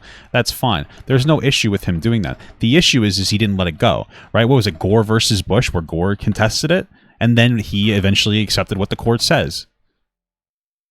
There's a difference between contesting and having people storm the fucking Capitol like a goddamn psychopathic loser. Every election Let's walk through those. in Do you want to this- go over the when it happened in 1960 in Hawaii when the only reason why they submitted two different slates of electors, which were both authorized by the state legislatures because there needed to be a recount? You want to use that one, or do you want to go back to Ulysses S. Grant, the one that happened prior to the ECA even being passed, right? Where the whole reason why that law was passed was because it was such a clusterfuck of an election? Which one do you want to go to? Do you want to go to Gore, where Gore he gave up that election as soon as he lost to the Supreme Court, where there wasn't even That delay in the election electors voting was for it, delayed for let alone months. a January 6th For months. certification? The problem is you don't know anything. You have no facts for any of this. And Well, it's because that there was actually more evidence that that election was like there were issues with that election than with Trump, right? Because there were none for Trump. the strongest fact that you can attest to, you no longer can because you're scared of being sued again for defamation. So obviously, you're lots of crazy shit. That's why you won't admit that 1776 was obviously an insurrection. That's why you were cheering it on outside and you thought you were going to be the winners of that insurrection instead of the losers. And it's why you won't admit now to obvious facts that are right in front of our face. Every election in the 21st century, the Democrats have denied they lost. Which vote they denied certification? that Al Gore lost. They denied that John Kerry. Thank you for the $2 from Jonathan F. Destiny's hair went from balding to okay. Destiny's hair now? Now we're doing Destiny's hair? lost, and they denied that Hillary Clinton lost. And yes, they went to Congress and tried to stop the certification of the vote. Really? What did That they has do for happened Gore? every What did they do for time. Gore? And they'll likely Wait, do the what did they exact stop? same thing. There's nothing. When Trump wins in 2024, they'll likely They didn't go to court. I don't think Hillary went to court. What are you talking about? do the exact same She cried about it and then she accepted that she lost. thing, just like Raskin has already said. The Democrats are already plotting not to certify the 2024 election because they know Trump is going to win. It's fantastic delusion. It's mainstream news. Anybody can pull it up on their phones right now. Jamie Raskin won't certify election results. Go ahead, plug it in. What? You got it right there, don't you? Yeah, it's right there. several minutes of the opening. Do you think Gogeta Thank you for the $2 from Jay. Papa thoughts on vegan meat? Sounds pretty good, man. I'll suck a vegan's dick. or Vegito would win in a fight? Oh, what a fucking idiot. You say Vegeta or Vegito? Obviously Vegito, right? Because that's a merging of Goku and Vegeta. That's a ridiculous question, Destiny. Move on. It's frustrating. I guess the saddest thing is that as much as I can't stand conservatives because I'm a liberal / progressive, the very least I felt like we were all kind of in the same boat. We were all kind of like the same country, and we were all presenting at least a unified front to the rest of the world. As much as conservatives and Democrats might have hated each other, at least we were all Americans at the end of the day. And when right? did that change? When did that change? Well, a big change. When Donald Trump became president of the United States. And they lost their mind because they couldn't control him, they couldn't bully him, they couldn't get him to bow down to political correctness, and so this is them, stuttering and spamming all over the place like lunatics. I mean, this guy's fucking getting absolutely anally gaped open. Horrifically. Like, this guy... Like, what is he talking about? Destiny's stuttering. Trying to get Donald Trump killed, assaulting Trump supporters. Oh, Gogeta or Vegito. I don't know the power scaling. The power scaling. I don't really know. I'm sorry, guys. I'm sorry. I'm a failure. And lost their minds. Why do you think Elon Musk left the Democrat Party? Why do you think Tulsi Gabbard left the Democrat Party? Why are so many Democrats like Vernon Jones leaving the Democrat Party? Because this is your Democrat voter right here. Nobody wants to be a part of this psychotic movement anymore. Psychotic movement when you guys literally tried. You guys invaded the Capitol. Your side believes in trans kids. Who wants to Your trans side kids? wants to pay for trans Most surgeries people in the aren't okay with prisons. it. You guys Your don't even side lets in acknowledge what 10 you've million done. illegal immigrants. Oh Your my side starts God. wars all over the world. Our side is the party of sanity and the party of common sense. Yes, there's definitely a sanity and common sense to believe that dinosaurs aren't real, COVID wasn't real, climate change isn't real, that you can rape and molest kids as long as you say sorry to a priest and you can go to heaven. These are definitely all the most sane takes I've ever heard in my entire life. And if you can't see that in this debate, then you're never going to see it. You're never gonna. The party of sanity is the party that doesn't believe in dinosaurs and thinks that we create hurricanes. What are you talking about? Do you believe in dinosaurs? What is this dinosaurs? What are you talking about dinosaurs? Do you play with dinosaur toys? Why are you bringing this up? Do you think the dinosaurs Is that a ever roamed the dinosaur earth? on your necklace right there? What Do is that? you think the dinosaurs roam the earth? I'm not here to talk about dinosaurs. You won't answer the question. Just say yes. It's insanity. It's crazy to me. You know what? You're a political dinosaur. You're stuck in the past. This is the future right You don't here. even acknowledge the outcome of the last fucking election. How am I the one stuck in the past? You guys lost in 2022 You for the same believe reason. everything you're told from the mainstream media. You're right. There's no government corruption. They don't rig elections. It's never happened. The There's government corruption. I mean, like, but every time there is government corruption, we tend to see what's going on, no? So government is great, guys. The government loves you so much, and the mainstream media would never lie to you. They would never do that. Let's say that I did believe everything from the mainstream media. The mainstream media is a conglomeration of how many different large corporations with how many different editors with how many different people involved that have how many levels of accountability, as opposed to There's the about alternative media, six. a company There's that you about just came six. from that's now bankrupt because the owner got That's sued right. for defamation That's for telling so many the lies. most anti-establishment free speech organization in the world the freedom is of speech guys, yes. InfoWars. The freedom of That's speech why guys. we get shut True, down. exactly. That's Yeah. why. well, these are the guys that said that like Sandy Hook was a conspiracy that never actually happened. So you know, not exactly freedom fighters. They're fucking psychopaths that caused the harassment of like grieving families. So yeah. It wasn't for telling. Yeah. Of course. You want to know what happens when you speak truth to power? Everything this guy just said. I've been censored. I've been in prison. I've been assaulted. I mean, you showed up to January 6th, a riot on the Capitol. Watch your step. So, yeah, sucks to suck, bitch. You're a traitor, so. And my business is shut down. This guy's dealt with nothing except cucking to his wife's boyfriend. Okay. Oh shit! Those 60 days in federal prison weren't kind to you. I'm sorry that you weren't able to do the podcast in prison like you wanted to. I know that's still upsetting you a lot. Only one of us up here has been arrested for trying to be a part of a coup or an insurrection against the United States. Only one of us up here hates this country. I think it's pretty obvious. It's the guy that doesn't even acknowledge the results of the last election. One of the most important foundational pieces of the United States. So stop stealing them. So stop stealing them. Which is So stop no stealing one is them. stealing it. So No one stop is stealing stealing it. Why don't you vote? So Show stop up at the stealing polls and vote. Vote via the opportunities that are available to you. For Q&A now. So we are going to have This debate, I will say, is spicy. Which is probably not a good thing for America. You know what I mean? But shit, it's a good thing for me, brother. In and out just a bit, so I might be switching back and forth with open. But you're going to have people line up in the middle aisle right here. This piece of tape right here, you'll see it once you're in line. If you could stand behind that, I'll be holding I love how loud these guys are. They're so good. Watch your step. up to you in lieu of. So if you have questions, please come on up.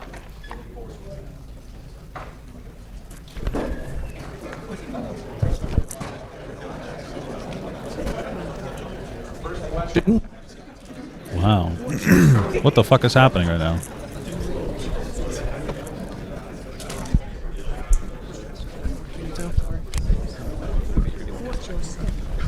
All right, thank you very much. And I'll hold on to the microphone just because we want to encourage everybody, when you are asking your question, if you could keep it as pithy as possible, getting right to the question.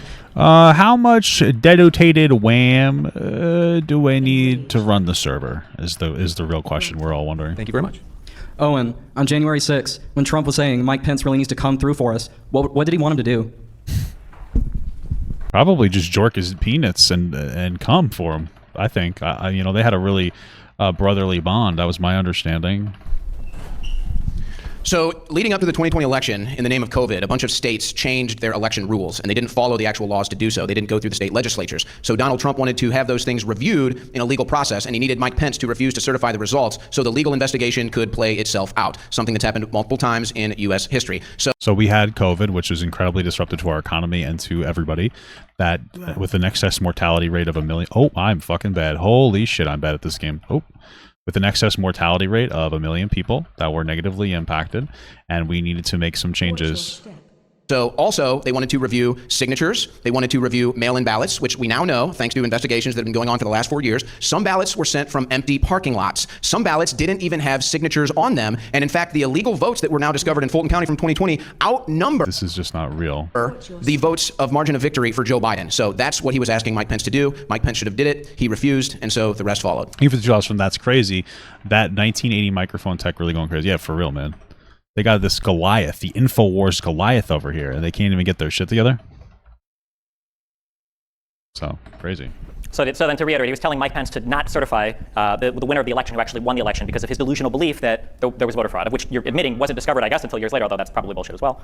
Pull it up, it's mainstream news. It's not. It's definitely not mainstream news, or else it would be all over the place. Fox News would have been fucking gulping that down. All of them failed. Literally every lawsuit has been demolished in every state court. Yeah. All right, we're going to jump to the next one. All right, for both of you, what happens to the Republican Party if Trump wins this election? He can't rerun, so what happens after? I guess I make more money for the next 4 years. This is what ends up happening. Who knows? Everybody around the world, everybody in the United States is looking at the Republican Party for nobody knows what it's going to look like after Trump. If he loses, they don't know if he's going to run again. If he wins, nobody knows if Trump will just be happy to win and be a lame duck, or he'll go full authoritarian monster mode and try to take apart as much of the government as he can, or what the Republican Party will look like afterwards, because the Republican Party has to fall in line to Trump, or he will destroy your career or destroy your media network. Two things he's done before plenty of times. Who knows? Just real quickly, Georgia voting fraud allegations result in criminal charges. Georgia Bureau of Investigations arrest made in Brooks County voter fraud investigation. So I can go on and on. Wait, wait, hold on a second. I want to know the specifics because I'm pretty sure there was just a woman who was charged with like some kind of voter fraud. She was she was a Republican, and what had happened was that she was a conspiracy theorist, and she was also like a county clerk, so she gave people access to be able to disrupt the votes in the ballots in order to make it seem like there was some kind of voter fraud, and then she's like going to jail right now for fucking treason, and she should be put to death for that, just to be clear. What the hell are you talking about? Here's the 19 people charged in Georgia election fraud case. So it's a real... The 19 people that he's referring to getting indicted in Georgia were Trump's, were Trump and his lawyers. Oh, really? Wait. story. But I'm sorry, did you say if Trump wins or if Trump loses? If he wins. Well, I think what happens is probably the same whether he wins or loses. I think what Trump has done is he's basically remade the Yeah, she just got sentenced. What is he talking about? He's referring to people. What is he talking about? Republican Party, and so you kind of have the old neocon establishment type that you no longer see at Republican events anymore. George Bush is not a popular Republican. Dick Cheney is not a popular Republican. John McCain is not a popular Republican. Even Nikki Haley and Lindsey Graham get booed when they go to Trump rallies. So that's kind of the establishment right, if you will. The Republican voter base and really the populism that is behind the Republican Party has now, behind Donald Trump specifically, I think has now taken it over. So I don't think that's going to change. I think future candidates are going to sound more like Donald Trump. They're going to sound more like Vivek Ramaswamy. I think the message is going to be smaller government. Yeah, people who are willing to like sell their fucking soul for the attention and to get voted in. Yeah, that makes sense.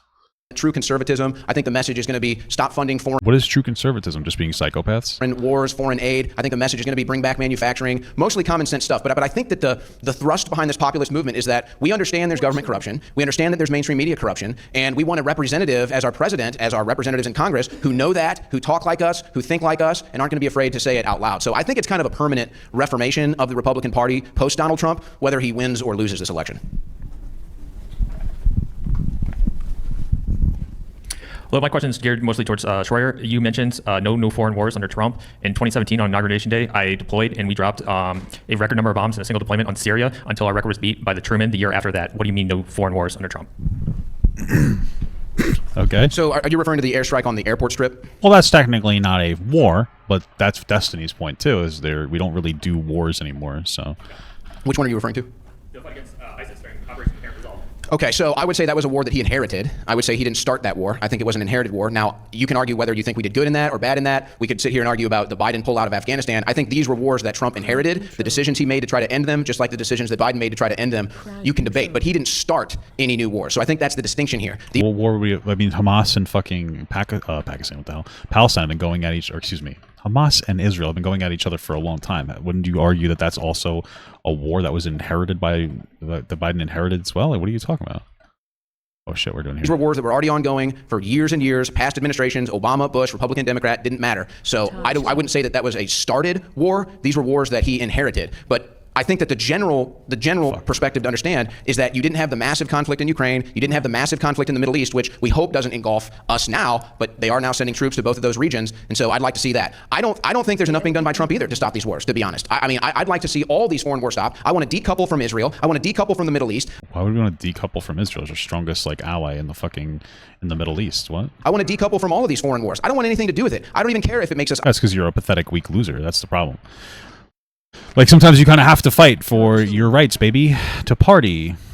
Am I right, guys? Isolationists. We don't need the rest of the world. We can build everything we need here. We have enough energy here. I would decouple from all these foreign countries, internalize everything, and get out of all these wars to begin with.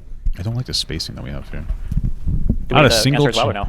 If you're able to keep the rebuttals as pithy as possible, because The fact otherwise that there were no wars going on is ridiculous. Crimea was still invaded and held by Russia. The civil war in the Donbass that was being supported by Russia was still going on. And in the Middle East, you had the occupation of Crimea was 2014. Obama. Okay, was Trump not president when it was occupied? Exactly. And then the civil war in the Donbass, where Russia continued to escalate by sending in more troops and more forces. Did that happen under Trump? So this is hilarious. They say Trump-Russia collusion. Can I answer? Are you Well, there was like a lot of indictments found for like the Trump-Russia collusion situation. No, what are you talking about? You're not going to answer because you haven't answered the question. That's why you're like it's at least a fact that there was social media, that Russia was using social media to try to get Trump elected because probably because they thought he was a useful idiot. So, but okay. So they say Trump-Russia collusion. Russia collusion. Holy shit, we got our joggers on today. He just admitted when it came to the Middle East, there was also still conflict in the Middle East. You had Iran attacking Saudi Arabia for the first time ever. You had the entire border riots, Great March of Return, lasted for about a year in Israel. And you still had all the conflict in Syria. So the idea that there was no conflict in the Middle East is also delusional. Okay, so again, the question was new wars. Russia invaded Ukraine when Obama was president. Russia invaded Ukraine again when Biden was president, not when Trump was president. I want to know your guys' opinion when Trump was president, when he tried to isolate America on a global scale from groups like NATO and try to go closer to countries like Russia or China. Autarky is basically this idea that your country can be its own country and not rely on the rest of the world for anything is stupid.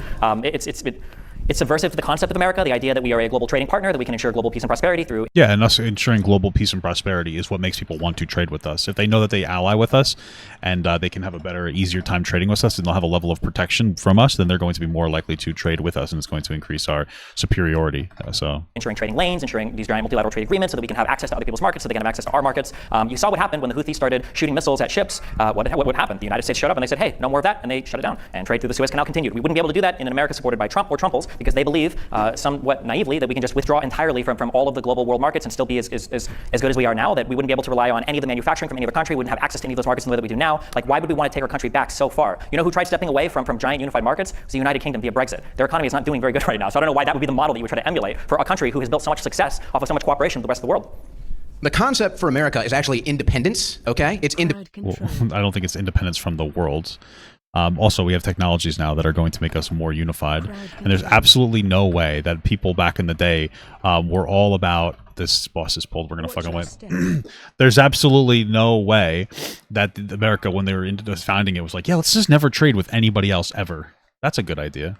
Independence. So yes, we can be independents. And I think we learned a lot from this recent port strike where they just ended it a couple weeks ago. We learned that most of these ports are actually owned by foreign companies. That's a problem. We should own all of our ports. We should make money off of all of our ports, and maybe we wouldn't have this issue. But I think that there's a general attitude here. See, I think conservatives versus liberals, if you hear what he just said, conservatives believe we can. We believe in the American people. We believe... You're being stupid. You're intentionally being stupid. We can do what? Isolate ourselves from the rest of the world? That's what a fucking moron idea.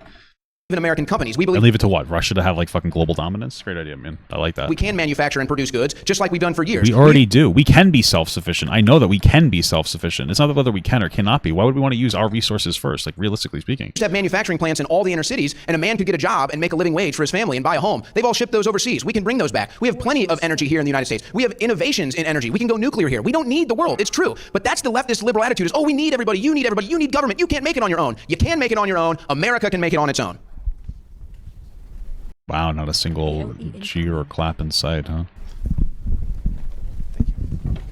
Hey, Destiny, I love the all green. Owen, maybe we size up on the jacket next time. But my question has to go to... I'm getting there. Thank you. Destiny, you claimed that there was no money being given to foreign illegals for housing. They weren't buying houses. You're correct on that. But Christopher Rufo did a story. $3.8 billion from the ARPA, American Rescue Plan Act, was given to the state of Colorado, who in turn gave it to Boulder, Denver. They gave $5 million to resettle migrants, $350,000 of that a week was going out to migrants to pay for them in one apartment building. This was the owned by CBZ Management in Aurora.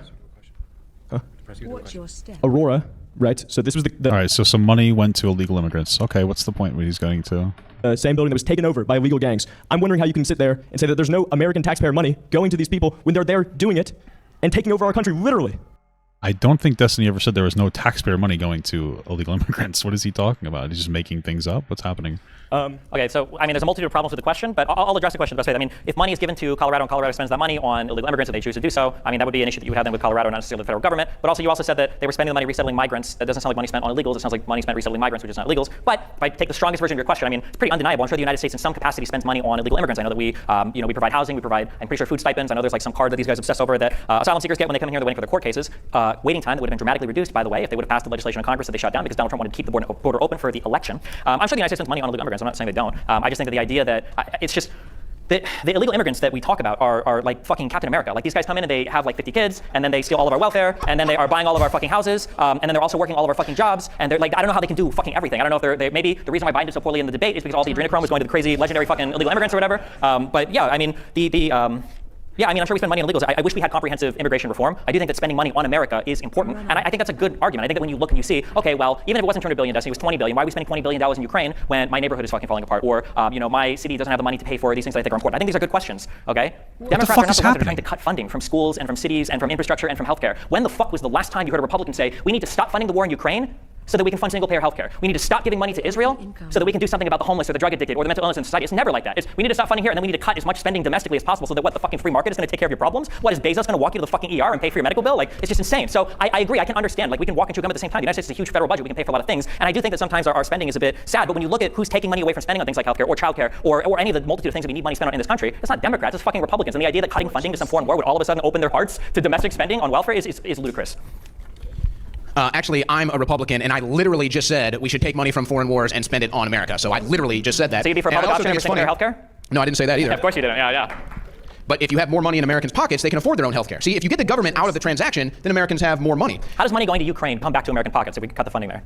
So if government has $1 million and they spend $500,000 on a foreign country, how much money do they have left?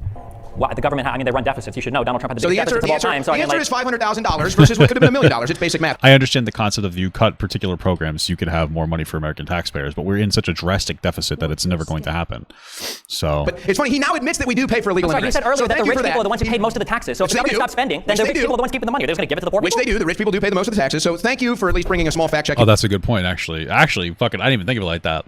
That's actually a great point. Yeah, if we give the money back to the taxpayer, most of the taxes are coming from rich people anyway, right? So then, like, so average American taxpayer really getting any money? No, not. They're just going to wealth hoard it. Here, because that's what now he has to admit that yes, we do pay for illegal immigrants, and we shouldn't pay for any. We shouldn't pay for a single illegal immigrant. And they love to play this game with they're migrants or they're asylum seekers. They rewrite laws, they rephrase things so they can get away with these excuses, and then use their buzzwords like immigration reform. We don't need immigration reform. We need to follow the immigration law. We have immigration laws in this country. I think everybody says we need immigration reform, even conservatives. What? There is a waiting process. There's a process you go through to become a citizen. That's what every person should come into America and go. Sure, they should. Or if they want to utilize legally the asylum seeking process, like that's perfectly fine as well. I mean, it's a legal process that's available to people. So what's the problem with that? Go through versus some select, maybe some circumstances where you come in here on a work visa when you already have a job lined up or you have a job that we need. So they love to play these games. But that's like most of the people who come here illegally, you know? Like, just to be clear, most people that are here illegally come on a job visa or some kind of legal, they come here legally and they just never re-up and then they end up staying in America, and it's hard to just like kick them out at a certain point.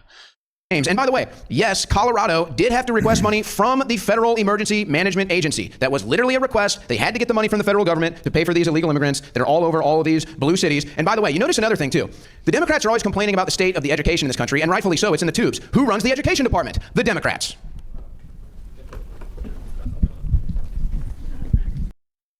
Isn't education dictated by like the area that you're in? What does the education department necessarily have to do with all educational systems?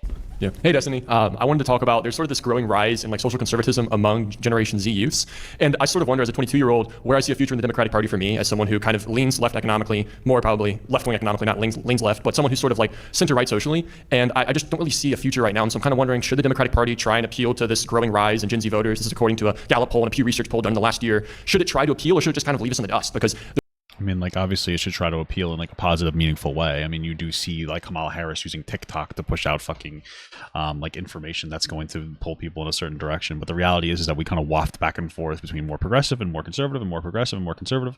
And right now, I guess we're just on like the more conservative arc or something, I guess. It is what it is. The Republican Party, I don't see a future where they start caring about Americans and funding single-payer health care and funding housing, unfortunately. But at the same time, I'm a bit unsatisfied with the Democratic Party's social turn. And so, yeah.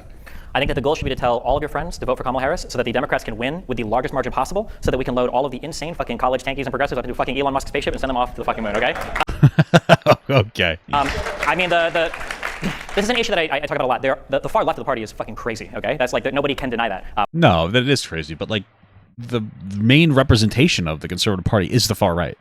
It's fucking psychopaths. Donald Trump is a fucking psychopath. Like, we're beyond. Like, that's just what he is. He's a fucking psychopath. I fought with the far left, honestly, probably more than Owen has. When it comes to insane people, there's a reason why I'm banned from Twitch, and it's not conservative. It's because of crazy people on the far left. That being said, something I think is good to keep in mind is the far left is politically non-existent. There are no far left lawmakers. Even people like AOC and Bernie Sanders now are called Israeli genocide supporters by the far left. All of the college kids have now abandoned, you know. Yeah, I mean, AOC's actually dialed it down pretty substantially, to be honest with you. Elon and Rashid, like all of the Justice Dems and Bernie are all completely, you know, off the table now. They're not radical enough for them. So I think that trying to win with the largest margin possible, so that on social media we can continue to ignore these people because that's the only place that exists, is important. But the radical element of the Republican Party is like 95% of the party, okay? Like, the last YouGov poll I saw, I think said that 25% of conservatives, probably Owen included, believe in satanic sex cults, okay, that like Hillary Clinton and Podesta belong to, okay, where they perform blood sacrifice rituals on children, right? And 80% of conservatives, Owen definitely included, don't believe in the results of the last election. This is like the big majority bulk of the party, and that is very scary, and it is a huge problem. So I agree, far left is super fucking cringe. I hope that Kamala wins with enough of a margin that we can safely eject these people and never listen to them again. They can all go vote for Jill Stein. All right, based. I'd like to address you for a second, too, if you wouldn't mind. So I think what is important for young people, you can stand, you can sit, it doesn't matter. It's just fine. He's like, I want to address you too. And the guy goes and sits down. I guess he doesn't really want it to be addressed. He doesn't want to be addressed by this fucking guy. That's just funny to me. I think what's important for young people to got fucking rejected on that. Understand is the broad difference between what the right wants to do politically and what the left wants to do politically. The right really has no plan. You're just psychotic fucking losers. So you're going to have issues you agree with some leftists on, some conservatives on, and that'll probably go on the rest of your life. You're more of a centrist. But I think you need to understand what the core is of the modern day left, and this rings throughout history. It's just not being insane. Like right now, that's pretty much it. And that's all I have to say. It's fucking psychotic fucking people, man. American left, the Democrat Party cannot exist without power. They need power. They want everybody needs to exist, needs power to exist. What? To tell you what kind of car you can drive. They need power to do that. They want to tell you what kind of. Okay. So then you might like that. But I just think you just because he's talking about meaningful policies to incentivize electric vehicles, which is not a bad idea. Need to understand. It's important to understand the core values. That yes, if you want to tell people what kind of car they can drive, what kind of food they can eat, and all that stuff, well, you need power. You need political. Well, yeah. What do you mean by food you can eat? You mean safety and health regulations on food? I guess I agree with those too. Power to do that. And so that's where the left goes, where the right wing believes more in self-government. We want you to decide. So yeah, you might have to say, well, I guess. Why would you restrict a woman's right to have an abortion? I don't understand. It's not really about it's not really about your right to decide. It's about deciding certain things and not deciding other things. What are you talking about? Like the conservative, like a lot of conservatives want to bring religion back into education, even though there's like there's no educational factor to religion. Like you just want to implement different things, but the things that you want to implement are based on historic nonsense that don't actually have any positivity in today's society. If I believe an electronic car is better for the environment than a combustion engine, then I'm going to drive an electric powered car. But yeah, but it is, like, statistically speaking, no? You know, maybe my neighbor I think is a worse person because he doesn't drive one. That's the difference between. No, I just think he's a poor person, right? Like, no, I mean, like I get not having an electric vehicle. Right, I wouldn't force you to have one, but like, yeah, maybe make it less expensive to have electric vehicles. Sure. Self-government and the government deciding what you need to do. So they need power to do it, where the right wing believes in self-government. So I just think it's important to understand kind of the core principles. I want to address something you just said. You know, satanic cults. Again. Oh no. Are you going to Okay, here we go. Deny that there was an Epstein Island? Are you going to deny these Diddy parties where they're having all these things? I mean, those things do seem to exist. I don't think that these are Democratic linked. Wasn't Trump friends with Epstein? Like, I don't understand what you're saying. I'm not even saying Trump did anything. I'm just saying, like, what are you talking about? Wait a second. How many photos was Kamala Harris in with Epstein? No. How many photos was Donald Trump in with Epstein? Did you read? See the silence? Did you read? There's no silence. You just won't shut up. Did you read the WikiLeaks emails in 2016? Did you hear about Abramovich? Did you hear about the spirit cookings? Did you hear about the children in the hot tub for your entertainment? Did you read these emails? This is all public information. Anybody in this room can go look at the WikiLeaks emails. The Democrat committee emails invite Marina Abramovich to. Thank you so much for the $2 from Jonathan F. Conservatives want to bring edging into religion. No, I want to bring edging into religion. cookings, and they have Because have you seen how hot Jesus is, dude? You seen that guy with his fucking shirt off and shit, dude? He's hot. He's fucking sexy. children in the hot tub for your entertainment. I know that sounds crazy, but I'm telling you, go home, look it up. It's all public record. It's all real. Wait, all of so that is you can public record, laugh it all of up. that is real, all of that is super true? Yes. Why didn't Donald Trump do anything about it? I wish he would have. So then why would you elect him again? He failed. Because I voted. Okay. He fired Comey, he put in his and own I guy, know he that this fired his country AG, will he be put in better. his own guy. See, you exist in a cult. I don't. I'm a The guy pragmatic you're voter. advocating for is a fucking loser. He failed in everything you want. At least I can point to Biden and go, look at the CHIPS Act. Whereas Donald Trump said, we're going to tear up China and bring back manufacturing. Nothing happened. At least Biden got a bill passed and did something. Whereas Donald Trump said, we're going to do more for infrastructure than we ever have. He did fuck all. At least Biden passed the infrastructure bill, right? When Donald Trump talks, That's going he so fails. well. What's going so well? The infrastructure bill? Yes, it is. So There's throw a it ton back of money, more than ever Just before, if you- allocated to I understand. It sounds crazy, brother. Believe me. It's a great shirt. I'm sure he made some nice money off that shirt because he's a capitalist like everybody else. Yeah, okay. I don't think Destiny claims to not be a capitalist. I'm just telling you, I would probably have thought I was crazy when I was your age too. But when you dig into this stuff and you realize your government is extremely corrupt, your mainstream media is extremely corrupt. So this is what happens when you just go down rabbit holes and you just fill your mind with slop. There's no way this guy could ever communicate to you or explain to you his worldview, because his worldview is rooted in a conspiracy. He's probably somebody who started with like reasonable complaints and frustrations about particular things, like there is government corruption. We know these things. And then he's allowed the existence of those things to justify believing that there are satanic sex cults and pizza parties in the basement and Hillary Clinton's raping babies. Like this is where this guy is at. And he's completely deluded himself. And he might not actually believe it. It might just be a grift for money.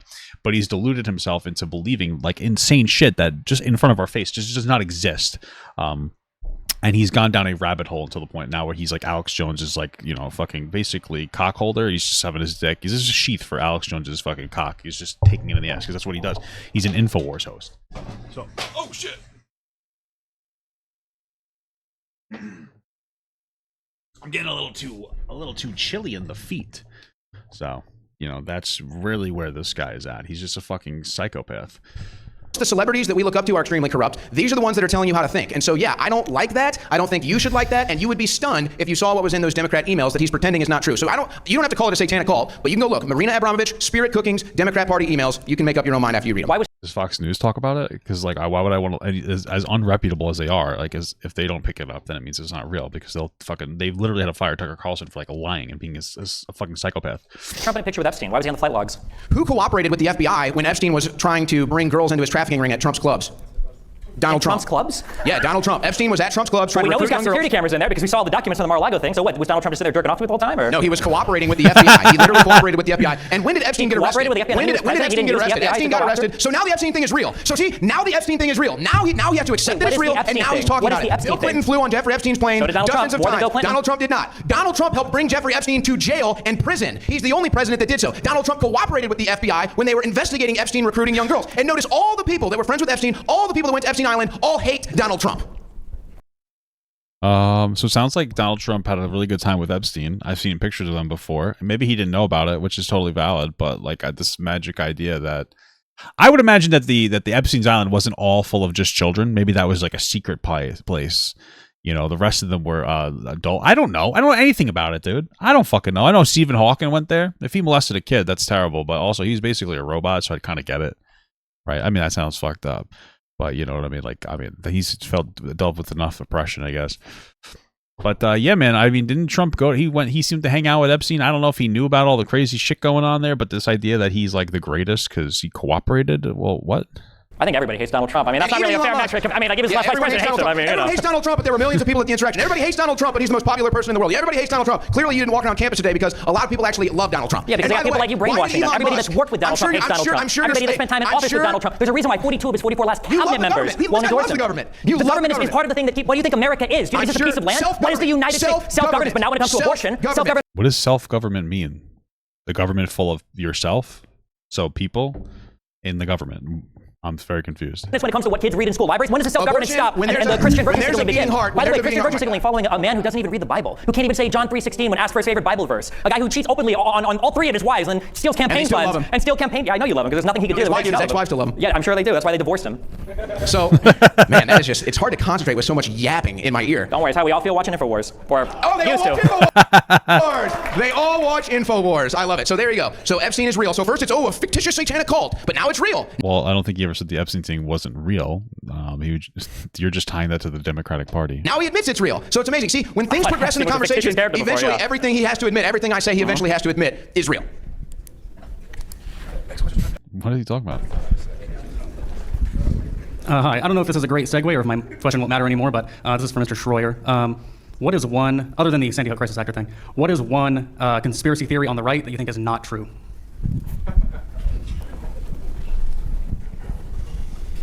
I mean, I don't. Wow, he's really getting fucking. He's got to think about this one. I don't think they used weather weapons to steer this last hurricane. That's a recent one. Past that, I mean, you'd have to be more specific. I mean, there's a lot of things. Basically, I would say if Let's be more specific. What conspiracies do you not believe? So you don't believe that there were weather weapons that steered this hurricane, but you were implying that there was before, very heavily, dog whistling to people. I don't report on it. I don't believe it's true. There's a lot of rumors out there about Tim Walz that I think are fake. So most like which ones? Like the fake pedophile thing that's going all over Twitter about how he was like molested a kid or something from like absolutely zero reputable source, just people making things up on Twitter. the Tim Walz stuff I think is fake. I don't believe it. So there's just a couple of recent examples. He's sweating when he got asked that question. That could have destroyed his whole fucking thing. How are you doing? My question is, if during the 2020 election, if the quote-unquote government could have stolen the election, why didn't they do that in 2016? I think that if you're going to be a conspiracy theorist, you should like apply your conspiracy theories consistently. Oh, he said just this last one, so they controlled all the other ones. Gotcha. Okay. I think that's a great question. I think that's a fair question, and I think Hillary Clinton is still pissed off that they didn't steal it for her. But there's an actual practical answer. As I said, they changed the laws because of COVID, and they allowed all of these mail-in ballots. Yes, they changed the laws because of COVID. But this guy, the problem with this guy is that he also has to push that COVID was a conspiracy and the election was a conspiracy in order for you to believe what he's saying.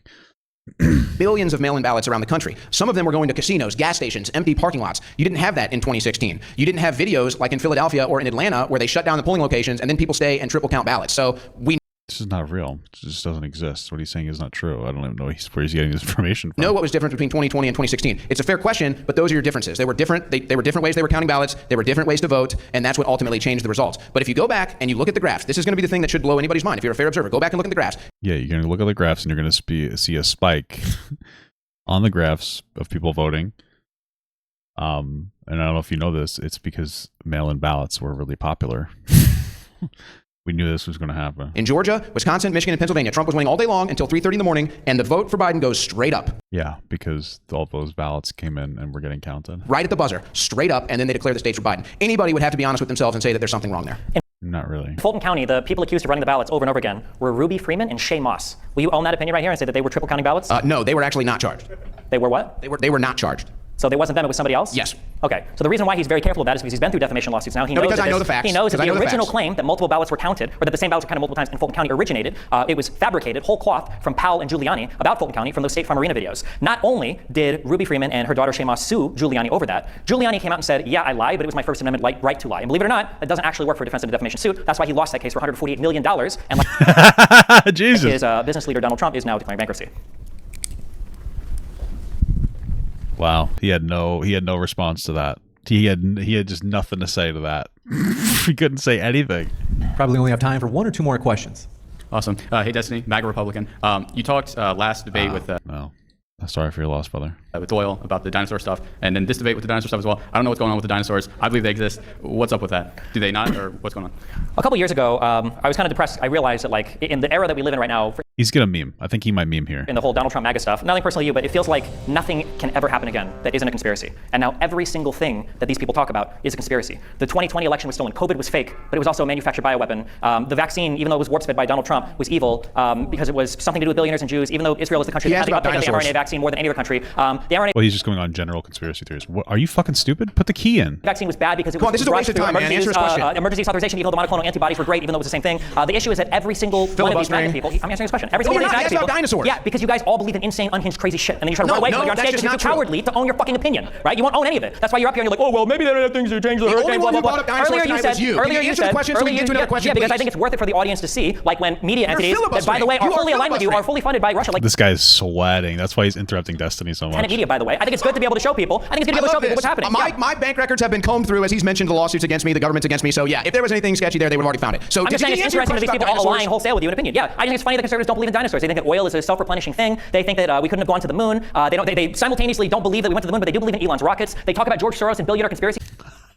That was funny. I didn't even think about that. That's actually very funny. Even though Elon, because like, yeah, Elon's all about like this whole like going to the space and this, and that's like a really big thing for like conservatives right now. Is like guzzling his cum. So like, yeah, if you're a big Elon supporter, you kind of have to accept that we went to the moon though, because like space is real, right? Musk wants to put a fucking microchip in your brain, and he owns companies that are digging fucking tunnels beneath Las Vegas. Like, it's just insanely hypocritical. They believe in every single conspiracy theory. The wildfires in Hawaii were caused by Jewish space lasers. They think that every fucking war in the Middle East is some like. I already answered the dinosaur. You guys don't believe the dinosaurs are fucking real. It's a debate. We're allowed to fucking talk. So here's what he's doing. Modern day Trump supporting conservatives. He's talking about how stupid people are. That's what he's doing. They're stupid. They don't believe in anything that exists. Is a big tent. That's what I want to point out. Is a big tent. So yeah, there's probably crazy people that believe this stuff. Not Just like big there's enough for crazy people dinosaurs, that believe crazy things about the right. These people all believe Trump-Russia collusion, which was fake. These people. Well, I mean, Russia did try to get him elected, right? Like, we know that's a fact. And how many indictments were there from the Mueller report? All believe that the Hunter Biden laptop was fake. It was real. Trump-Russia So collusion, that that was mainstream fake? leftism. Wait, I don't know that what was he's fake? talking about with Democrats and dinosaurs or Republicans and dinosaurs. I don't know anything about that. That's not conservatism. That's some fringe people that happen to vote Trump because they still, even though they don't believe in dinosaurs, are smarter than him. Was Roger Stone working with Donald Trump's campaign? Wow, the silence. There it is. Yeah, because he knows where this, line of questioning goes. Yes. It wasn't. Wow, Trump-Russia collusion was nothing. There was collusion between Trump's campaign question. and between Russia. It happened. Where do you think the DNC leaks that he's so excitedly talking about came from? They came from Russian hackers, and Roger Stone was talking to all of those people. It's laid out all in court indictments. Hey, so for you, big guy, a couple points and then a question for you, and maybe close this out. You brought up marginal utility of dollars as related to Owen's flat tax proposal. That's both ways. There's also marginal utility of services. You say that Democrats aren't for voter fraud, yet they're suing the state of Virginia for removing illegal aliens from their voter rolls. You say that the evidence of the January 6th... Is that federal or state? What exactly is that? Insurrection is that people wouldn't... I'd like to hear more about that. Go through the magnetometer, and there must have been all these guns there. But if you actually watch the videos that you claimed, you would see hundreds and hundreds of thousands of people there that couldn't possibly fit on the ellipse, which is the size of this freaking room. Okay. So you want to make fun of Owen for big tech removing his First Amendment rights, and everyone around here wants to clap for him being imprisoned for being a First Amendment journalist. What's it like to be so intellectually dishonest? Wow, we got an anti-Destiny question finally. Let's hear it. It sounded like the last question for Owen, but I'll answer it anyway. You're not allowed to break into the Capitol and try to prevent the peaceful transfer of power. Who was the first? Nope, the police weren't opening the door. People were breaking into the Capitol. All this you could obviously just watch. These people know that you could just watch it. People were breaking into the Capitol. What ended up happening was that there was a certain point where like they couldn't control the amount of people that were in there, or rather they couldn't stop them. So they decided to direct them down hallways to try to make sure that they weren't going to harm politicians. That's pretty much it. First person into the Capitol building. That's because you don't know what the fuck you're talking about. So why the fuck are you asking me a question like you do? The first people into the building were the Proud Boys. You can watch it. It's all on tape. You motherfucking retards videotape the entire thing. It's in 4K, HD, 60 frames per second. Live streamed on YouTube. They were covering their InfoWars saying Patriots are coming in. How did they do it? They broke into the building. They stole a riot shield and they bashed in the window. You can watch it on video. Really? You know what? How much you want to bet? You want to bet $5,000 right now? The first guy into the Capitol was led in by a police officer. You want to bet $5,000 on that right now. That the first person in wasn't charged with a crime, isn't on video, bashing the window in with a riot shield that he stole from a cop? Exactly. That's why, because you don't have any money left to lose. Jesus Christ. Okay? No, it's bullshit. The first people that Oh broke, my the first people that God. breached the Capitol, grabbed the Proud Boys. It's all on video. The first people into the Capitol building were the Proud Boys. It's all on video. My politics. Dude, take it then. Take the $5,000. If it's such an easing W, take the $5,000, brother. If you got it.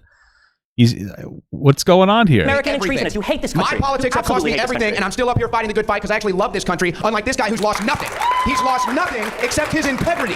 That's all he's left is his integrity. And I'd like to, I don't know if you want to do more questions or if you want to do final comments. But everybody, again, he sits here, we could fact check this guy all day long. The doors... I mean, you haven't said anything factual. What? ...have magnetometers that have to be released by the Capitol Police. You can sit there and watch them release the doors, and then the cops open them and usher them through. That's just not true. Keep saying it's on video, it's on video. Yes, you're right. That's literally on video. I've been in the courtrooms. I've shown it on video. You haven't because you're a good government stooge, and you'll probably be protected by the corrupt Justice Department. None of that is true. It's not Go true. look it up. Look up first breach into the Capitol. Go look it up. Go see who got indicted for it. Go see who got convicted for it. It wasn't police officers letting people into the building. We have one more question. This is for Schroyer. You mentioned that the immigration laws were changed under Biden to make it easier to seek asylum, and then you mentioned something about the CBP One app. As far as I'm aware, the app didn't change any immigration laws, but it made it so that appointments must be made for the app rather than further congesting the border, making it harder for the border workers to do their job. In fact, they're being sued by Amnesty. Oh, is that why they implemented the app, to make it like less difficult for Border Patrol agents? That's interesting. International for allegedly making it harder for people to seek asylum. So my question is, what laws do you believe were changed, and what do you believe the app is doing to make it easier? It just seems like the app is streamlining it and making it easier for people to, seek asylum or claim asylum. But I guess the reason is so that it doesn't bottleneck the rest of the system, which would make sense. So there's basically no screening when it comes to the asylum process now. Anybody can come in and apply to be an asylum seeker. They can get on this app. Well, that's how it's always been. You can apply to be an asylum seeker. Applying doesn't mean that you can get in, right? So, like, it's different. Now, it might be easy to get in because there needs to be better, like, infrastructure implemented, which I agree. But then wouldn't you want to, like, vote for that? And, like, Donald Trump voted against it. He knocked down, like, more infrastructure to get people through the system so they can't come over here and do, like, catch and release. Filed the asylum. Voted against that. Asylum seeking process. They don't check your ID. They don't do a background check. You just fill out the form and you're in as an asylum seeker. And then you can fly into the country. You can get a flight as well. But I understand. Okay, let's say I can't convince you of that. Okay, let's get the political wonk out of the way and let's just talk realistically here. 3 straight years, record number of border crossers. I won't even put it. Yeah, because it was post-COVID and there's more people coming in. Like, that's what it was. There's post-COVID, there was like a backlog of people waiting to come in.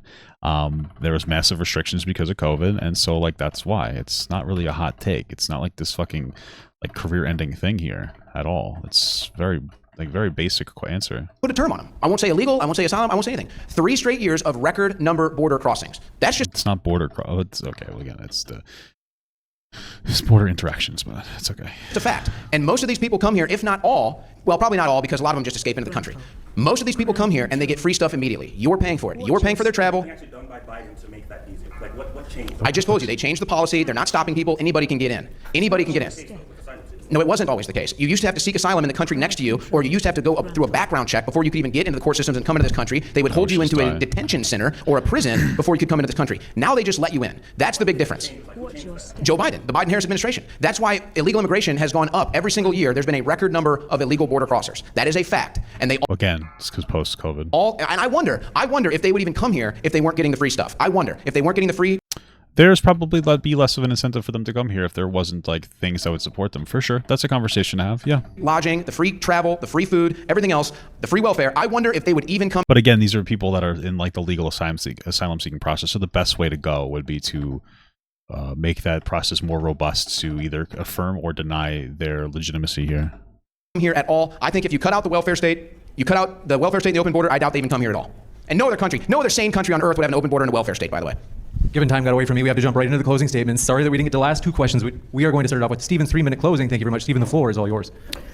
I think conservatives are delusional. I think they hate this country. I think that they are more aligned with the interests of Donald Trump than they are with anything having to do with the concept of the United States of America. I think it's incredibly sad because I think as much as I used to disagree with conservatives, at least they stood on principle for the United States. I think that today, if another 9/11 happened, I think that conservative MAGA people would be more interested in blaming Kamala Harris than uniting around whoever our common enemy was. And I think that's why you have people like Donald Trump on stage begging and pleading for Russia to release 10,000 emails, or constantly giving praise to foreign dictators, to people like Orban, or saying that he wants his citizens to stand at attention like they do with Kim in North Korea, and why he has so many good things to say for all these authoritarian leaders like Putin, but he can't find any support from other democratic leaders around the world. I think it says something about him. I think it says something about the type of people that would support. It says that he loves Russian cum, is what it says to me. I think it says something about him, and if you have good parents, they told you this, if you can't look at a person, look at who their friends are, or look at who they work with. The idea that his vice president is not running with him again, that should send huge signals to your brain of what's going on here. Where is Mike Pence? Why does Mike Pence say, in where's Mike Pence? Contrast to you, that Donald Trump told him to unilaterally choose who the election winner would be? That's Pence's accounting of things, right? Why is it that so many of his ex-cabinet members, over 40 of his ex-cabinet members, won't endorse him for president? Why do you get 4-star generals, people like Mark Milley, saying things like Donald Trump would be a fascist? Why do you have Donald Trump himself saying, I would suspend or terminate parts of the Constitution and be a dictator on day one to do the things that I need to do? Why would you have Donald Trump try to weaponize his DOJ to go after his political opponents? Why would he call into Fox and Friends and say, I think the DOJ needs to start indicting and arresting people, and then accuse Biden of doing it despite the fact that you have absolutely no evidence of it happening, except for maybe pointing to New York State, which isn't even the federal government. I just, conservatives are just living in an entirely delusional, disconnected from reality world. I hope that after this election there's a huge wake-up call. I guess we'll see what happens. I wish that people could look at this country and see that we genuinely do have problems that aren't always caused by the Jews or illegal immigrants. I wish that we could come together and work on some problems rather than fabricate out of whole cloth these issues that aren't even real issues or don't even exist. I wish that when issues that really were presented against this country, like illegal immigration, were put in front of Congress to solve, that the Republicans would be behind it, along with the Democrats. And I think that when you look at the record of leadership, when you compare the Biden administration, of which Harris is vice president, you saw all of the bipartisan legislation that they got passed, and you compare it to Trump's administration, that was a failure in every single conceivable way. Whether it was his inability to actually end conflict in the Middle East, he didn't. Whether it was his ability to actually solve problems with legislation, he wow, this mage is fucking terrible. Is this a carry? Didn't. Or whether it was his ability to lead a coherent country that was falling apart under BLM riots and COVID lockdowns and all sorts of other things, COVID, which he didn't even acknowledge was real until it was already,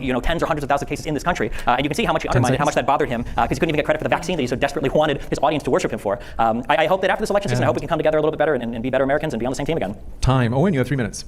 Attack shield. Run for. Okay, he says conservatives hate this country, yet look at my story, look at Donald Trump's story. I came here tonight, I took the time to prepare myself so I don't look like a slob, and I put my American flag lapel pin on because I care about this country. I came here despite, yes, yes, the American flag virtue signal, baby. Gotta love lawyers it. watching me all the time trying to sue me like ambulance chasers, the federal government watching me all the time because they want to throw me in prison, and I continue to come out here because I love this country. Well, it's because you have money. You're financially tied into it. What are you talking about? Don't tell me I hate this country. I love this country. This guy comes presented tonight looking like a slob with a Finding Nemo necklace on, okay? That's how serious he is. It's kind of funny, actually. If that's true. And by the way, true, very how funny. about Donald Trump? He's been shot at. He's had multiple assassination attempts. They go after his family. They bring him through the courts as well. And he's still fighting for this country. Let's not act like it's conservatives that don't love this country. It's flag-waving conservatives that sang the national anthem on January 6th. They sang the national anthem when Yes, they broke into the Capitol building. Yeah, true. Donald Trump went back to Butler, Pennsylvania, where they shot at him. You won't even hear a Democrat sing a national anthem. They kneel for the national anthem. They hate this. I love this country. Country. Pretty much everything a Democrat says is projection. And by the way, on the vaccine thing, I disagree with Trump on the vaccine, but it's funny. You notice when Trump was president with the vaccine, Kamala Harris and everybody said, don't take the vaccine, it's the worst. As soon as Biden... What? When did they say that? What are you talking about? got in, they all loved the vaccine. Did What is he talking about? That's not even real. What? you take the vaccine? I sure hope not. By the way, I did get the vaccine, and guess what? I'm fine. ask yourself this. How much money is spent on elections? Billions of dollars. Why? Why is so much money spent on an election? Because power. That's why. Power. Okay. So ask yourself in follow-up, are elections ever stolen? Is there ever any voter fraud?